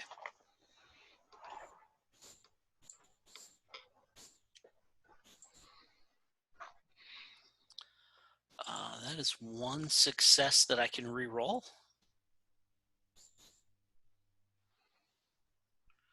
That is 2 successes with a reroll. I got 3 successes. Jeez. And how many did you get, Robert? I got 2, and my highest. So on my class die, I rolled a 10, which also means my teleporter will have used up its charge. Nice. So yeah, I think with that, the two of you get there at the exact same time. But yeah, your teleporter overheats and you lose the charge in it. So we'll go with you, Robert. What's your reaction as you get a hand on this guy thing? Yeah, I mean, my first reaction, I guess, is to try to find out what it is. I mean, is it a person? Is it? So it's figure in a cloak and hood. So do you like reach to rip back its hood? Yeah. You see there. Yeah, it sure looks like the boss fight location, huh? All right, so let's go ahead and take our second break. We'll do about 7 minutes here, and then we can come back and assault the tower. Sweet.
So we'll get started as soon as Sam gets back. But Bethany, I did want to talk to you real quick about about Astrid or Daniel here. Mm-hmm. So first of all, do you think any of this revelations or like planning to go assault this place is going to up your fear level? Yeah, some probably not that much because I think Daniel has settled into the idea that this is a cool game. Okay. But yeah, I think a little bit. So yeah, I think it's fair to bump up to level 2 there, and I think what you're starting to realize, because you know that first time it was sort of a quick build up and then release, but like you're still thinking about that scream in the alley. You can't get the vision of that like dead body out of your head. Your heart doesn't seem to be slowing down. Your hands are sweating and your fingers are twitching, and it's like this feeling just it isn't fading back. Emotions, especially something like fear, is a very like give and take, but this is just slowly amping and never going down. But I think as you get to that level 2 there, I'd like to ask the rest of you, is anybody else feeling worried or fearful about the prospect of this infiltration? No way. Makes sense. I think Magnus is a little bit, just because of his old character coming back. And like he was always one of those people that was just like, whatever we got to do as long as my character doesn't die, right? Like I spent a lot of time researching all the right skills and all the right feats to pick. Like if I have to do that all again, come up with something new, it's basically just gonna be the same character with a new name and everyone's gonna hate it. So even though he's not playing his old character, he still doesn't really want to see it die. Daniel, you get this smell, this like sort of magnetic pull towards Magnus, towards Tempest there, and you hear almost like a hungry sort of growl in the back of your head as something uncurls and wakes up and says, "That one, he carries what we need. You could relieve him of it."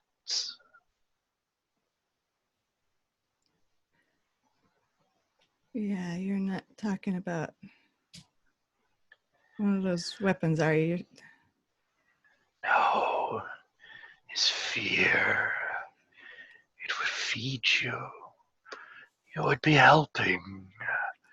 Imagine how awful it must feel for him.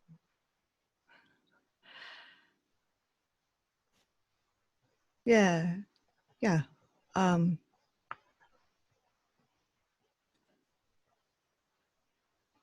Hey, Magnus. Yeah. You all right, man?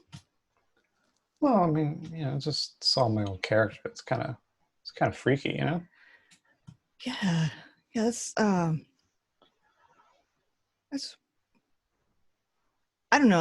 I'd be pretty freaked out if I saw your old character or my old character for that matter. Do you really think it's all our old characters or these flame things? I mean, maybe it's just kind of weird. Like he didn't even really put up a fight. Touch him and say the words.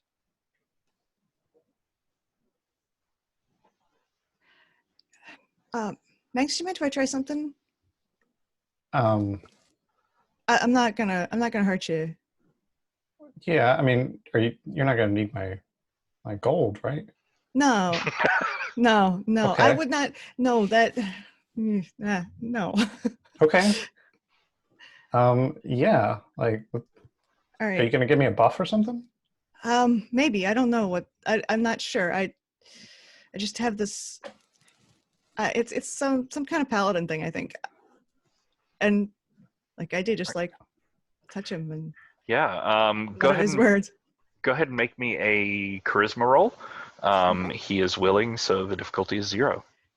Cool. Where's my charisma? My charisma is 3. Awesome. There's 2. Okay, there's 2 failures, and let me roll another 1. Oh, that's a success. So you got 1? Yep. All right. So yeah, you hear this like of pleasure, and the voice gets a little louder in the back of your head as you feel this rush of energy come from him, and your heart is just like racing in your chest. You can go ahead and bump up 1 level to terror, and this is as afraid of anything as you've ever been in your whole life. This is the extremity of what you know as fear. Yeah, there's one time I Well, when I was just when I was about to flunk out of college, I got my roommate's Adderall, and I took way too much, and this is exactly what that felt like. Yes, everything's everything's beating and pulsing too fast. You feel like you're going to explode from the inside. And conversely, Magnus, like there's just this wave of calm that comes over you. I don't know if it's the calming words from Daniel or if it's the sense of like this is all just a game, but you're good. You feel good. Yeah, like yeah, we can do this. I can go kick my old character's ass. Like he won't even be able to put up a fight. Like he's not even that good if I'm not playing him. So yeah, I think we're gonna be okay. And at this point, I'm like pacing back and forth. I cannot stand still. That's, like that might be the only obvious difference you notice. Like, I shifting from one foot to another if I have to stand in one place. My hands are constantly moving, and like, yeah, we can. Was that a buff? Kind of. I think it might have been a buff for cool. me. Hit me. Maybe also a debuff. Hit me. Come on. Okay. Sure. I'll try it. He's not scared, so I don't know it'll help. Yeah, so I want to interrogate that a little bit, Jim. Obviously, like Javier is, or El Cierto, whoever's in charge right now, is like playing off this bluff face. But how do you feel underneath? Oh, I feel like this is the first time I've had actual fun since I got out of jail. You hear, Daniel, this like disgusted noise in the back of your head. He is nothing. He's useless. You should leave him to the side. I think you need to be scared. Wait, what? For it to work, I think you need to be scared. Magnus was a little bit scared, so he's not now. That's Seriously? all it does. It doesn't. I don't think it gives you any powers or anything. Just makes you less scared. So it's a remove fear. Yeah. Okay.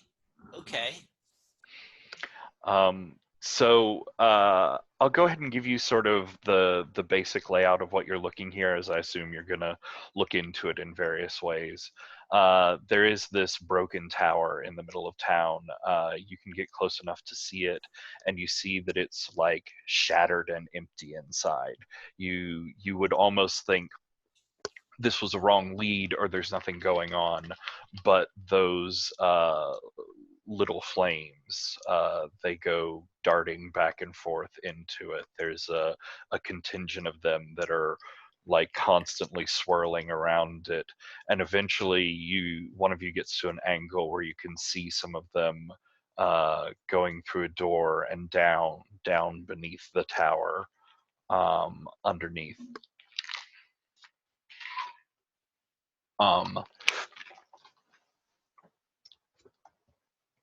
There's gotta unmute myself here.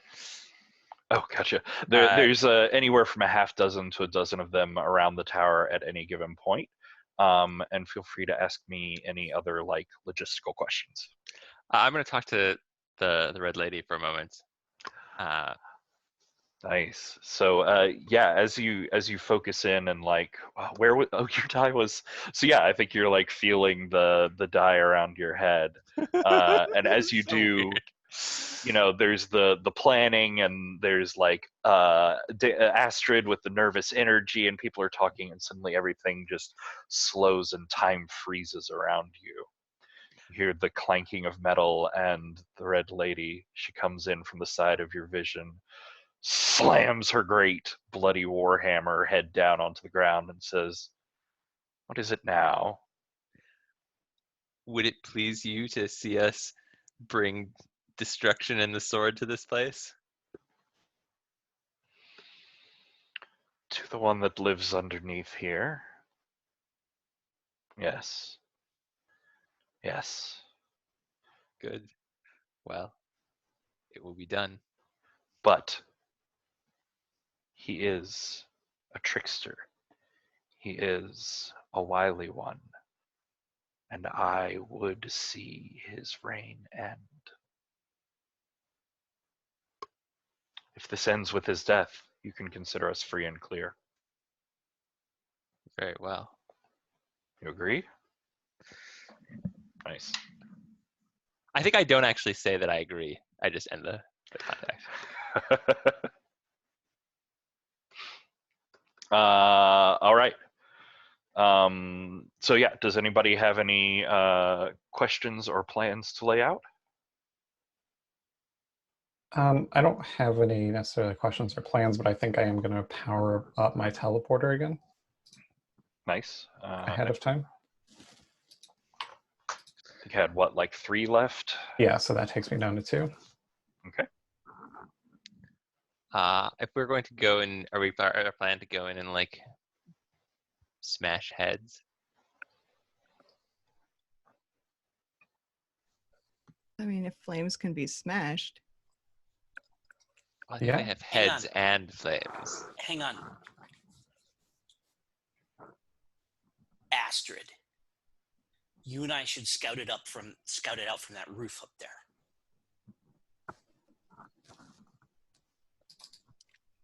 Yeah. Okay. And if we can do a little smash cut, I'm gonna go up on the roof with Astrid, like get up there. And like I walk right up to the edge of the roof and I perch down and I'm like squinting and like holding a hand up in front of my eye and I'm like, come here, look at that. And I do. What do you? And I get up off my feet and I like put a foot in front of your back and shove you out over open space and catch your armor by the helmet so that you're like 45-degree angle, just the tip of your toes on the edge of the roof. And I go, you need to be scared, right? What the fuck? You need I'm to be already scared, right? I'm scared enough. No. Like you got to be more scared. Like if the more scared you are, the more buff you are, right? I think there's a limit. Let me back on the roof. I'm scared, right? Oh, come on. And I like let go and like let her fall a foot and then grab her. What do you want me to say? I'm scared. Like is so fucking pull me up. Stepping out for a second. Mechanically, is this actually making her any more scared?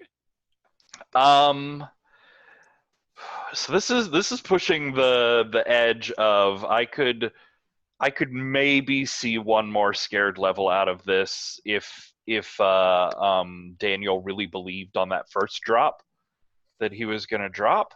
But otherwise, like you're on that vertigo edge of as much as you can feel without absorbing it from others. Okay. I mean, I'm already terrified, so I think that's. And I like I grunt in exasperation and like haul you back up and like set you back down. And I punch you. Oh yeah, totally. Yes, yeah. Oh yeah. Okay, Don't do that again. No, that was cool. I totally did. That was so. Like, how scared do you need to be? I'm about that scared right now. Like, I don't know how much more scared I can be. I thought that was pretty scary. Yeah, it was scary. Yeah, Shit, like that always works for Batman. I don't get it. So yeah, the two of them come back and rejoin you. Other two, and I've got he looks mad, and like I've got a little bit of a fat lip, right? Yeah. Yep. So yeah, definitely like a little bit of blood down this side of my. Fucking Batman. Like split lip, yeah. I don't know. I don't get it. And that's what I'm saying as we walk up to you guys is it always worked for Batman. And I look at you for a second and say, who's Batman?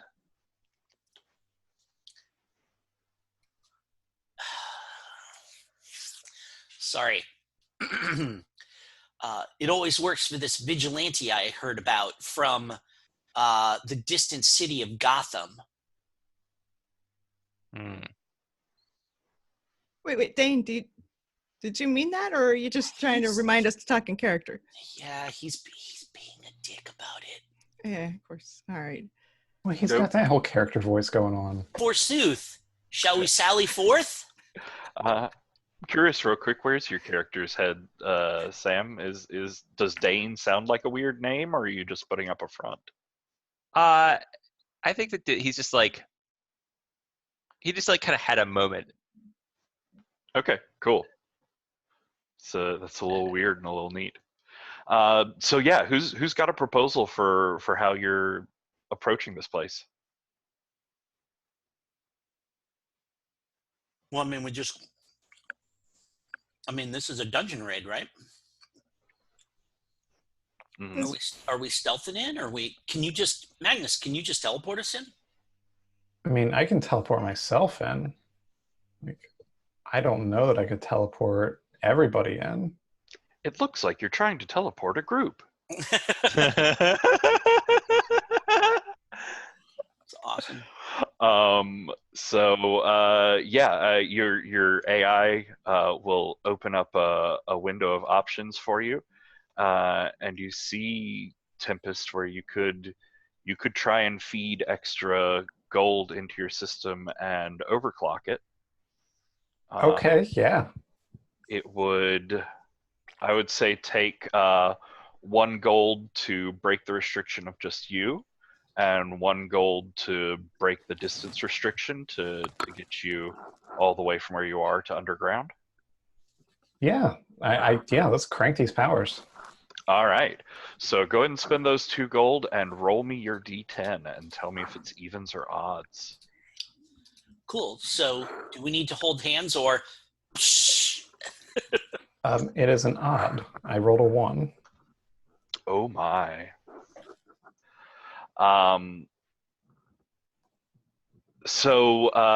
Yeah, first of all, what does it look like as you teleport everyone?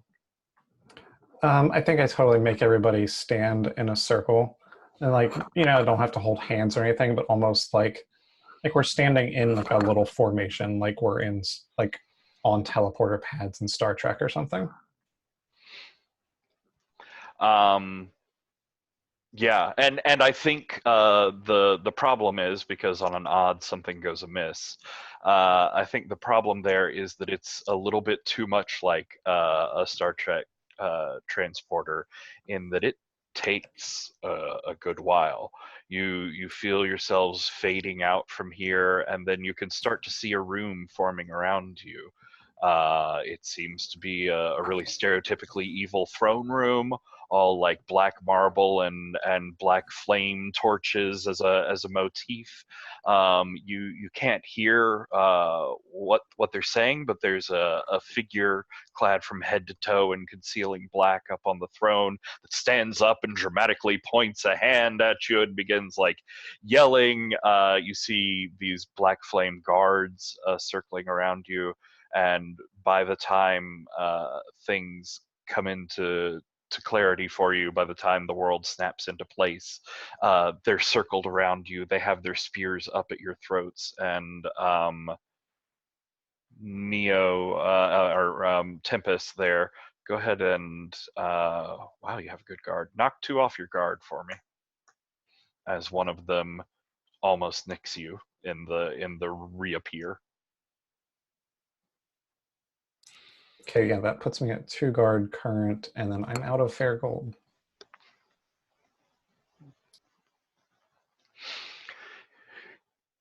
You interlopers, you intruders, you think you can come into the lair of the Black Flame wantedly? You think I don't have guards up? You do think I don't have magics in place? I am the arcane master of this city. Now throw down your weapons and surrender yourselves to my judgment.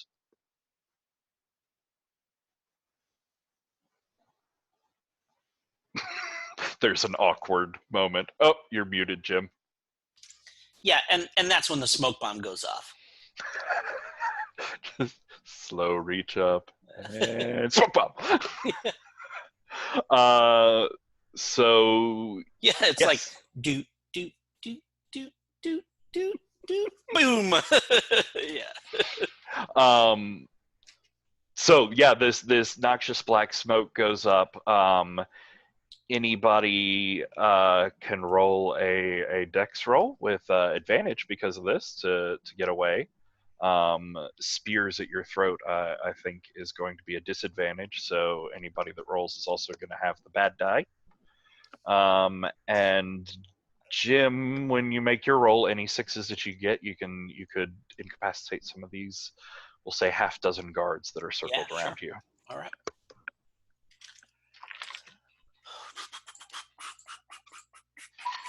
Oh, and this is way stupid and cavalier enough to qualify for your fool's dice. I wanted to make sure. It seemed like maybe it was. So okay, all right. So I've got 4 plus the fool die and the bad die. So I'm gonna roll those. And your advantage from the smoke. Which means what? Just one more die. One more. Oh, an extra die. All right, cool. I'll take it. Okay, so I got 1, 2, 3. I got 4 successes there. Ooh. Any specials? I got a single 6.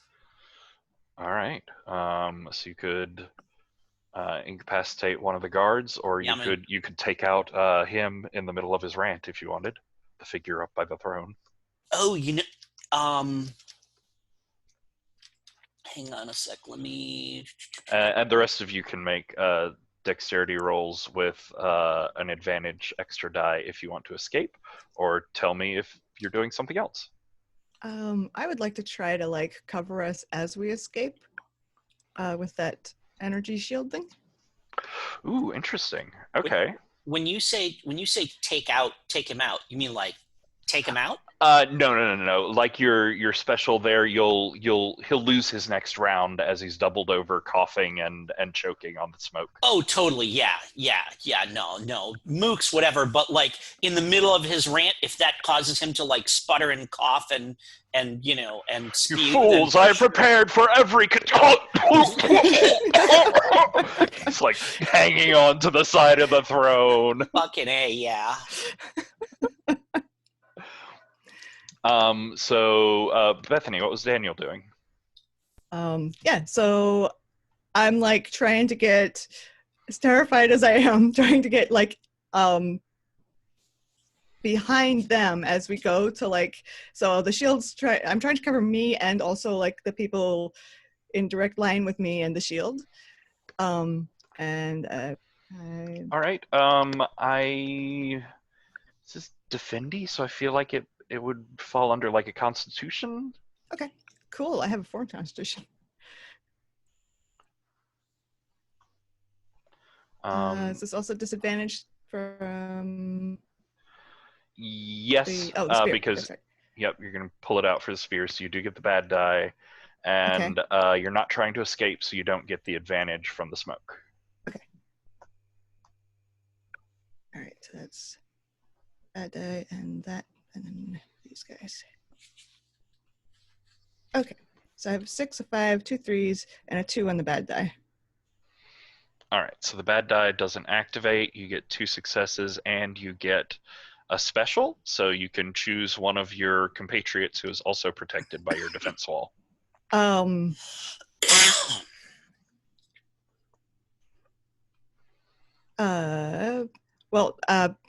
Basically whoever's closest, I think.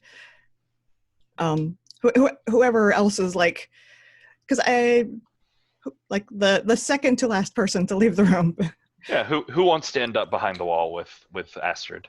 Well, I was going to ask, am I able to just use my teleporter to just teleport out? Do I still need to roll? Yes, the overcharge doesn't eat away that. Just to get out. Yeah, I think so.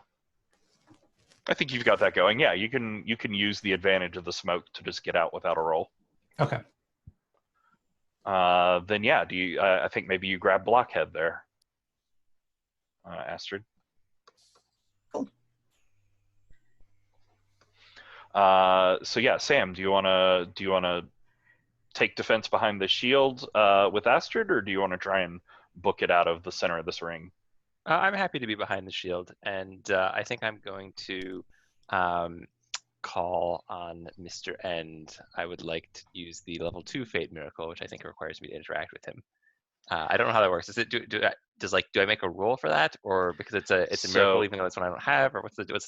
So since it's a miracle that you do with a god that you do have a relationship with, you can try it without going straight to the god debt. So it's going to be a wisdom roll. It's going to be one harder. I see. So I need 3 successes. Yes, you'll need 3 successes, and any that you don't get, you can pay god debt to bump it up. Great. Okay. I really did not understand how that mechanic works, but I think that I made my character correctly anyway. Okay. I'm gonna use this power, our destiny, and I will roll my dice. And difficulty is what, 3? Difficulty is 3. I need 1 success. And I'll take away the I don't know if you rolled the bad die, but I'd take away the disadvantage for being behind the shield now. Okay. Okay, I got lots of successes, but I only needed 1, right? You needed 3. Oh, I need 3. I need 3 successes at difficulty 3. No. I'm sorry. The difficulty is the number of successes that you need. The dice is always 4 or better as a success. Okay. Well, I did indeed get 3 successes. That was fortunate. Okay, so for this combat, all characters nearby at the moment of casting gain special "This hit bypasses guard." Nice. So yeah, for this combat, any attacks you make, any 6s, can go past guard and straight into health. Oh, I see. Special is only on the roll of 6, right? That's not as good as I thought it was, but it's fine. Yeah, I mean, having more specials is great. Okay, that works. I thought it was just meant all of our hits bypass guard. It's only okay like this, but we'll see how it goes. Okay, right, that's right. So yeah, I think we're well, let's stop in with Tempest, because you just did a quick zip out. You didn't really get a strong action in there. So you're on the outside of this ring. You see these black flame guards confused by the smoke, and you see presumably Golden up there by the throne, coughing and hacking. What do you do? Can I just go ahead and shoot at some of the guards with my gun? Your gun still works as a normal gun even when it's not charged up. Okay. So yeah, these guys are, let me check real quick. They are defense 1. So it's difficulty 1 to hit them, and any extra successes can be more hits. And I'm just rolling my dex, or? Your dex, you don't get your D10 because your gun isn't activated. But I will gladly give you an advantage for now being behind their backs and not where they're looking. Okay. Can you think of any other advantages you might have in this situation? No, I think that makes sense. Cool. Roll it. So that is 1 success. Or what do I have to roll over? It's still a 4s or Still better. 4. Okay. So yeah, that's only 1 success. All right. What this is defensive 1. So that knocks off one of his guard. For that one that you shot there. So yeah, back around to our fool. You've successfully deployed your smoke bomb. Yeah. Where did you end up? Because you had all the successes. Sure, but this is the thing where the guards are, have their spears at our throats, and boom, the grenade goes off, and then I just sweep down into a crouch, and it's this thing where my arms go across like this, and then they go whoom, like that, and like whatever, 8 dozen throwing daggers come screaming out of the the cloud of darkness to mess them up. Nice. I will give you an advantage for being hidden in the smoke as well. I will totally take it. And you're going after the circling black flame guards. Yep. Okay.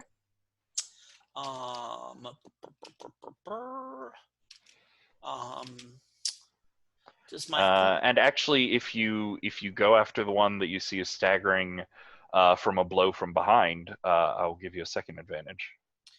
Oh yeah, for sure. Yeah, I'm gonna do like the one that the one that Magnus shot. I'm targeting whichever one looks the most hurt. Yep.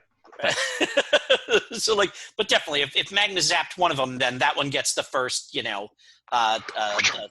throwing knife in the eye. Yeah, we'll see how this goes. All right, so a second advantage means add another die. Is that what another die?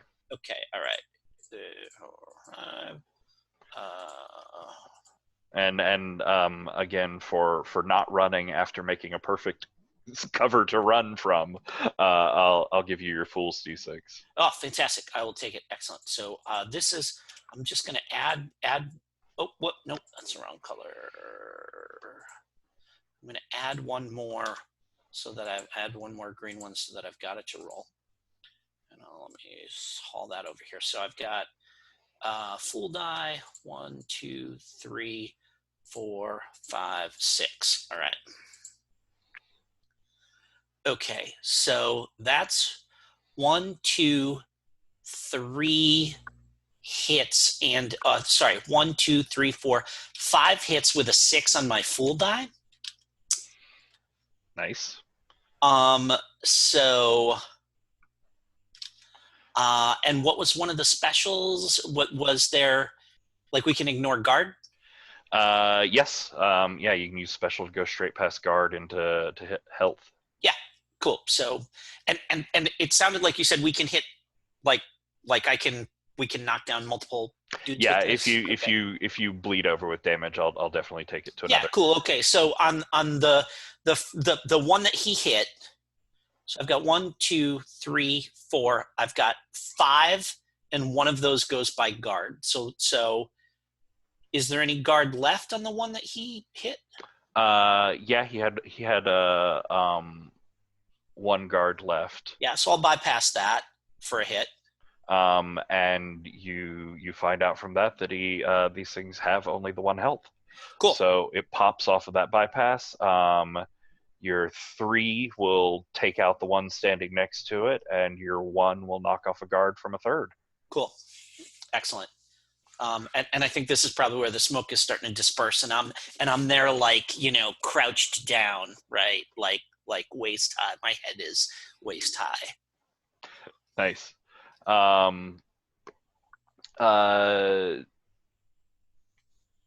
Daniel, Astrid, make a move, and then I think I'm gonna finally throw these guys in here to hit you. They should take a turn at some point, I guess. Yeah, they probably should. Yeah, I have this crossbow, so I'm going to imitate the others, and shooting them seems like a good plan. It's just a mundane crossbow. All right. Then yeah, dexterity. I think you're going to be the last one to get advantage from the smoke. Cool. I think that's it, unless you can think of other advantages. No, not really. Advantage is just another die, right? Yep. 2, 1. Oh, I got a 6. Cool. All right. 1 success. Okay. Well, you can use that special from Blockhead and bypass the guard on one of them and take out one of the uninjured ones. Yeah. Nice. It puffs up like the others in a scream of roaring flame. And the remaining 3, they circle in on you and begin stabbing with their spears. the Golden is up by the throne, getting through the last of his coughing fit, but missing this round. And so let's see, I need some dice then. Oh god, I gotta roll. There's thingies there. Ooh, they're a strength 3. So what color am I on? I should be on a different color. There we go. First one against, and I'll just go across here. Magnus is out of the circle. So the first one's against Daniel Astrid there. Got 2 successes, which I believe bounces off your shield wall. Is it a defense 2? Yeah, it is. And then I'm assuming you have armor past that. I have 1 armor. So that's just enough. This one he sort of phases out of existence for a second, and you see his sword get like halfway through your shield before it rematerializes, but then scrapes off of the armor on your chest. So how exactly does their attacks work? So do they need what does our defense value do? Is that like a number of successes they need, or is that the yes. And what do they need to? And the successes are always 4+. Yep. I'm rolling their strength. Their strength is 3, and they need a number of successes equal to your various defenses just to do 1 hit, and then any extra or more hits. So, gonna hit it again. Khaki. This is gonna be our fool. 1 success. What's your defense? I've got that cool whatever I wish to wear, it always counts as defense 2. Like, what happens is, like, every time I get attacked, like, they put a hit on me, but it's like a superficial cut,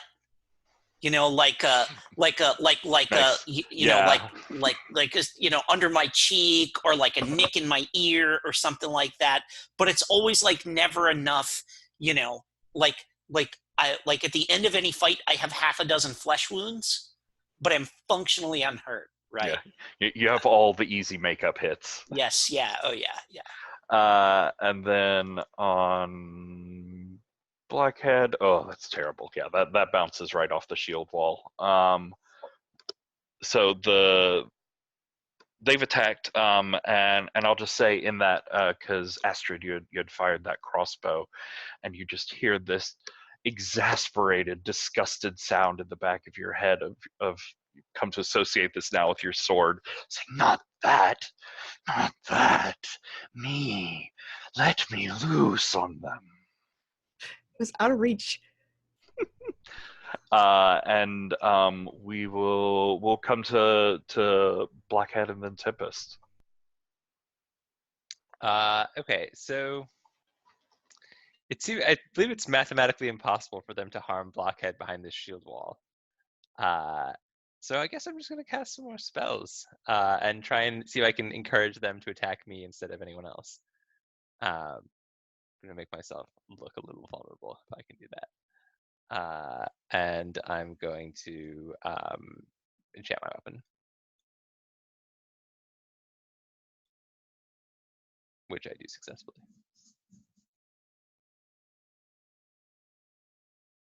You're muted, Patrick. Anyway, my weapon is gonna burst into ghostly flames. I'm gonna stand there in kind of like a bring it on stance, but still behind the shield wall. Nice. And what does that spell do? And I still can't hear what you're saying. I hope this is not. Uh-oh. It's me or you? Can you hear me? Yes. Okay. There we go. I'm not sure why it wasn't unmuting for me. Yeah, what's the spell do? This is the one that makes my weapon magical. What is it? Let me see exactly what it does.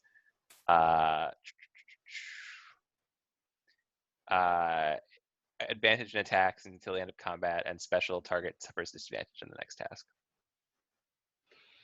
All right. I think Tempest, then Acierto, and then I think if there are any bad guys left, we'll have a turn from then, and then we'll see how Astrid responds to her sword.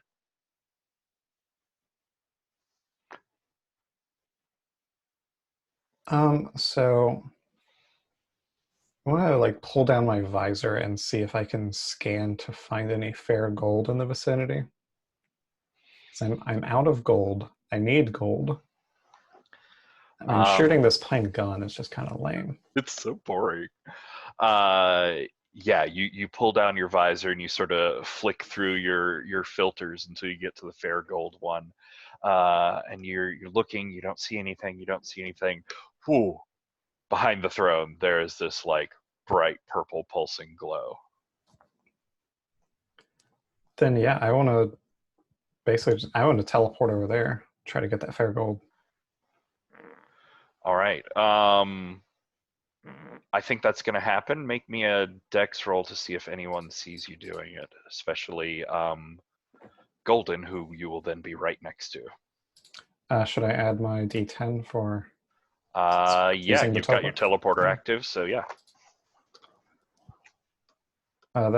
4 successes.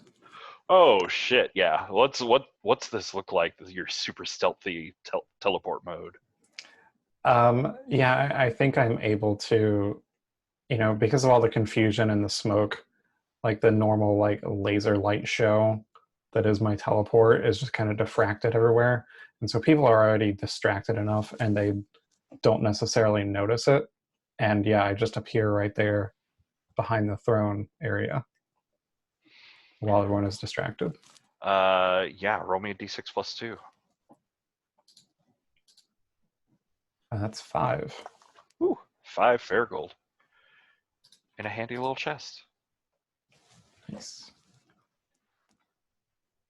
All right, and our fool.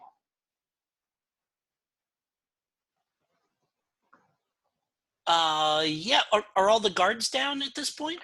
There's 1 injured guard, 2 uninjured guards, and Golden up by the throne, who has got his feet back under him and is looking malevolently down at you.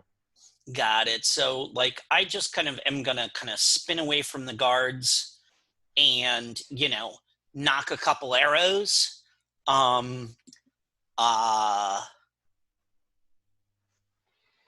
Yeah, just knock a couple arrows and say, so we know all your tricks. We know what you're gonna do. You may as well just give up now. And I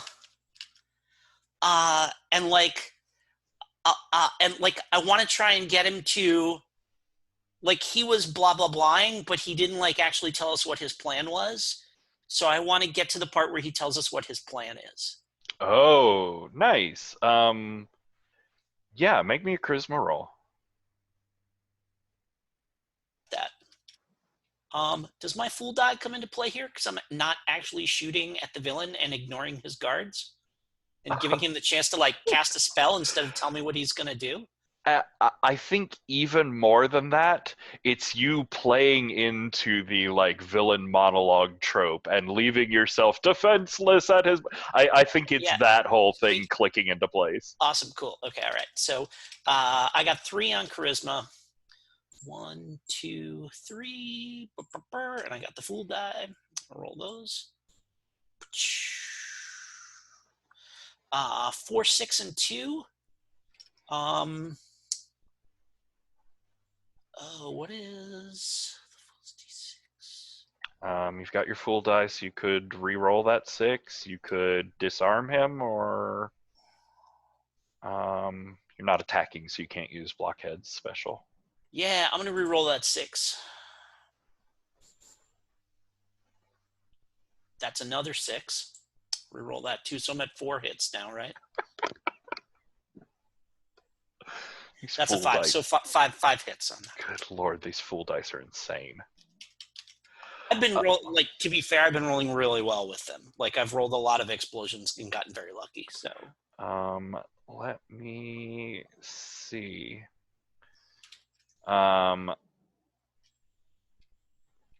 Okay, so that's more than his wisdom, but less than his willpower. Although you are close to his willpower, so you're definitely going to get what you want, but he's not going to be defenselessly monologuing like he would have been if you beat his willpower. Sure. Yeah. Okay. So he's you fools, you think you can come into my city, the city that I built from nothing. The adventurers, the heroes of the city, they left it destitute, they left it poor, without any way to support itself. But I made sure that the black market flourished, that it survived through all of the times.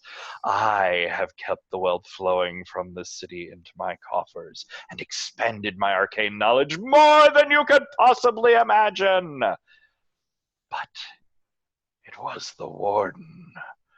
The warden showed me the way of the black flame. I have never been more powerful. There is nothing in this world that could possibly stop me, especially not you puny heroes. Let's see, I'm going to throw off a couple more attacks from these guys just real quick. Roll them all at once. But he's not attacking. First three against, oh shoot, they were sorted. Shoot. So I have to do them separately.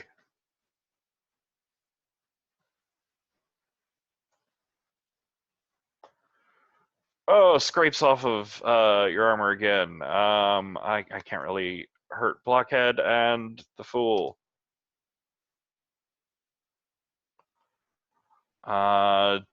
2, so that is enough to knock off one of your guard. So you just get nicked by one of these things. I'm sorry, I've made so many dice. You're muted, Jim. I have 2 armor, so getting equal to my armor knocks off a guard? Yep. Okay. That was the difficulty you needed to hit, so you got 1 hit on you. Got it, okay. And yes, we'll come back around to you, Astrid. Your sword is urging you on towards creative heights of violence. You know, they're close enough to stab me with a spear. I just, drop the energy shield and draw the sword, and I'm really scared, so I'm gonna do let's see here. If you have to go to games once, yeah, I think I'll sacrifice one fear level to do combat frenzy. Okay. I will say, as an alternative, you could do your creative violence. You're at the level of terror, which has a town underneath it. So, I mean, you could change the fortune and fate of this town if you wanted to. Or you could kill everyone in it. You can interpret it different ways. But you could destroy the corruption in this town. You could change it. Yeah. Okay.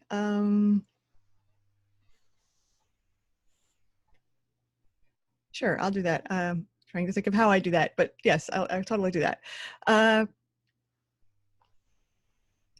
How would I change it? Aside from, sure, assassinating the Black Flame would be a thing. Well, I'll say you just you heard him. Yes, you could definitely decapitate him and kill him, and that would stop the spread of this corruption. But he also talked about this power that he took in recently, this Black Flame. You could attack it separately from him, maybe.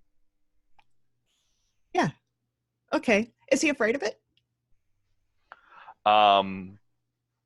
It's hard to sense, but yeah, deep buried under the roaring of this Black Flame, you feel a fear, a sort of huddled presence inside.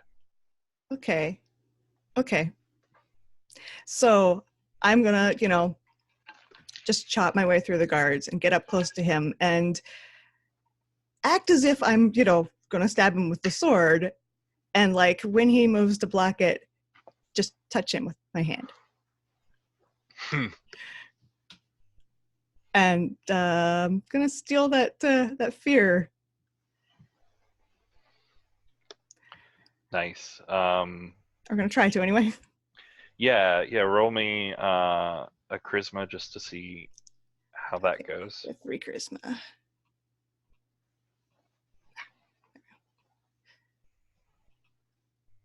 Okay, 2 successes. Nice. Yeah, you drain. Wow, you drain 2 more fear out of him. Oh, good. Now I am consumed by fear. Although I'm well. So do I drop it down to 0 before or after this? I mean, I'll let you tell it out either way. You could either get the fear before you spend it all, and now you're up to things like you can defeat the past, or a religion, or strange ass things, or you could suck the fear afterwards and have 2 points left. I think that's what I do. I think I spent the fear like getting to him.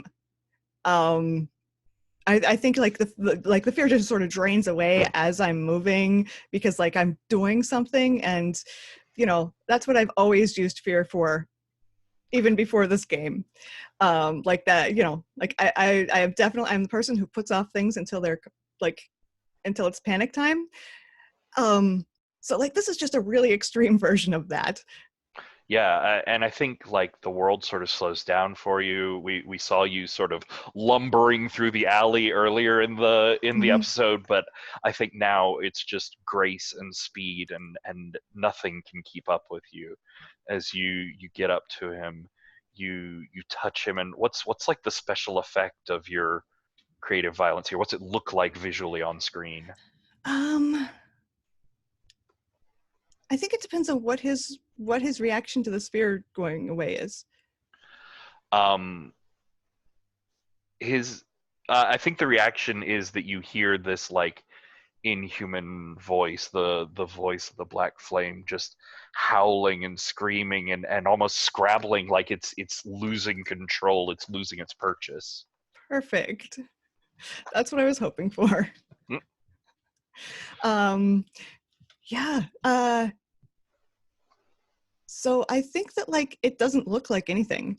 I mean, it didn't look like anything when I did this to Magnus. I don't think it's visible at all. There's maybe like a weird like temperature change in the air. Like it gets really hot and then really cold. Nice. Yeah, the howling, it's now audible to everyone. You hear it coming up from the 3 remaining guards. You hear it coming from points all around the town and echoing down the stairway into this chamber.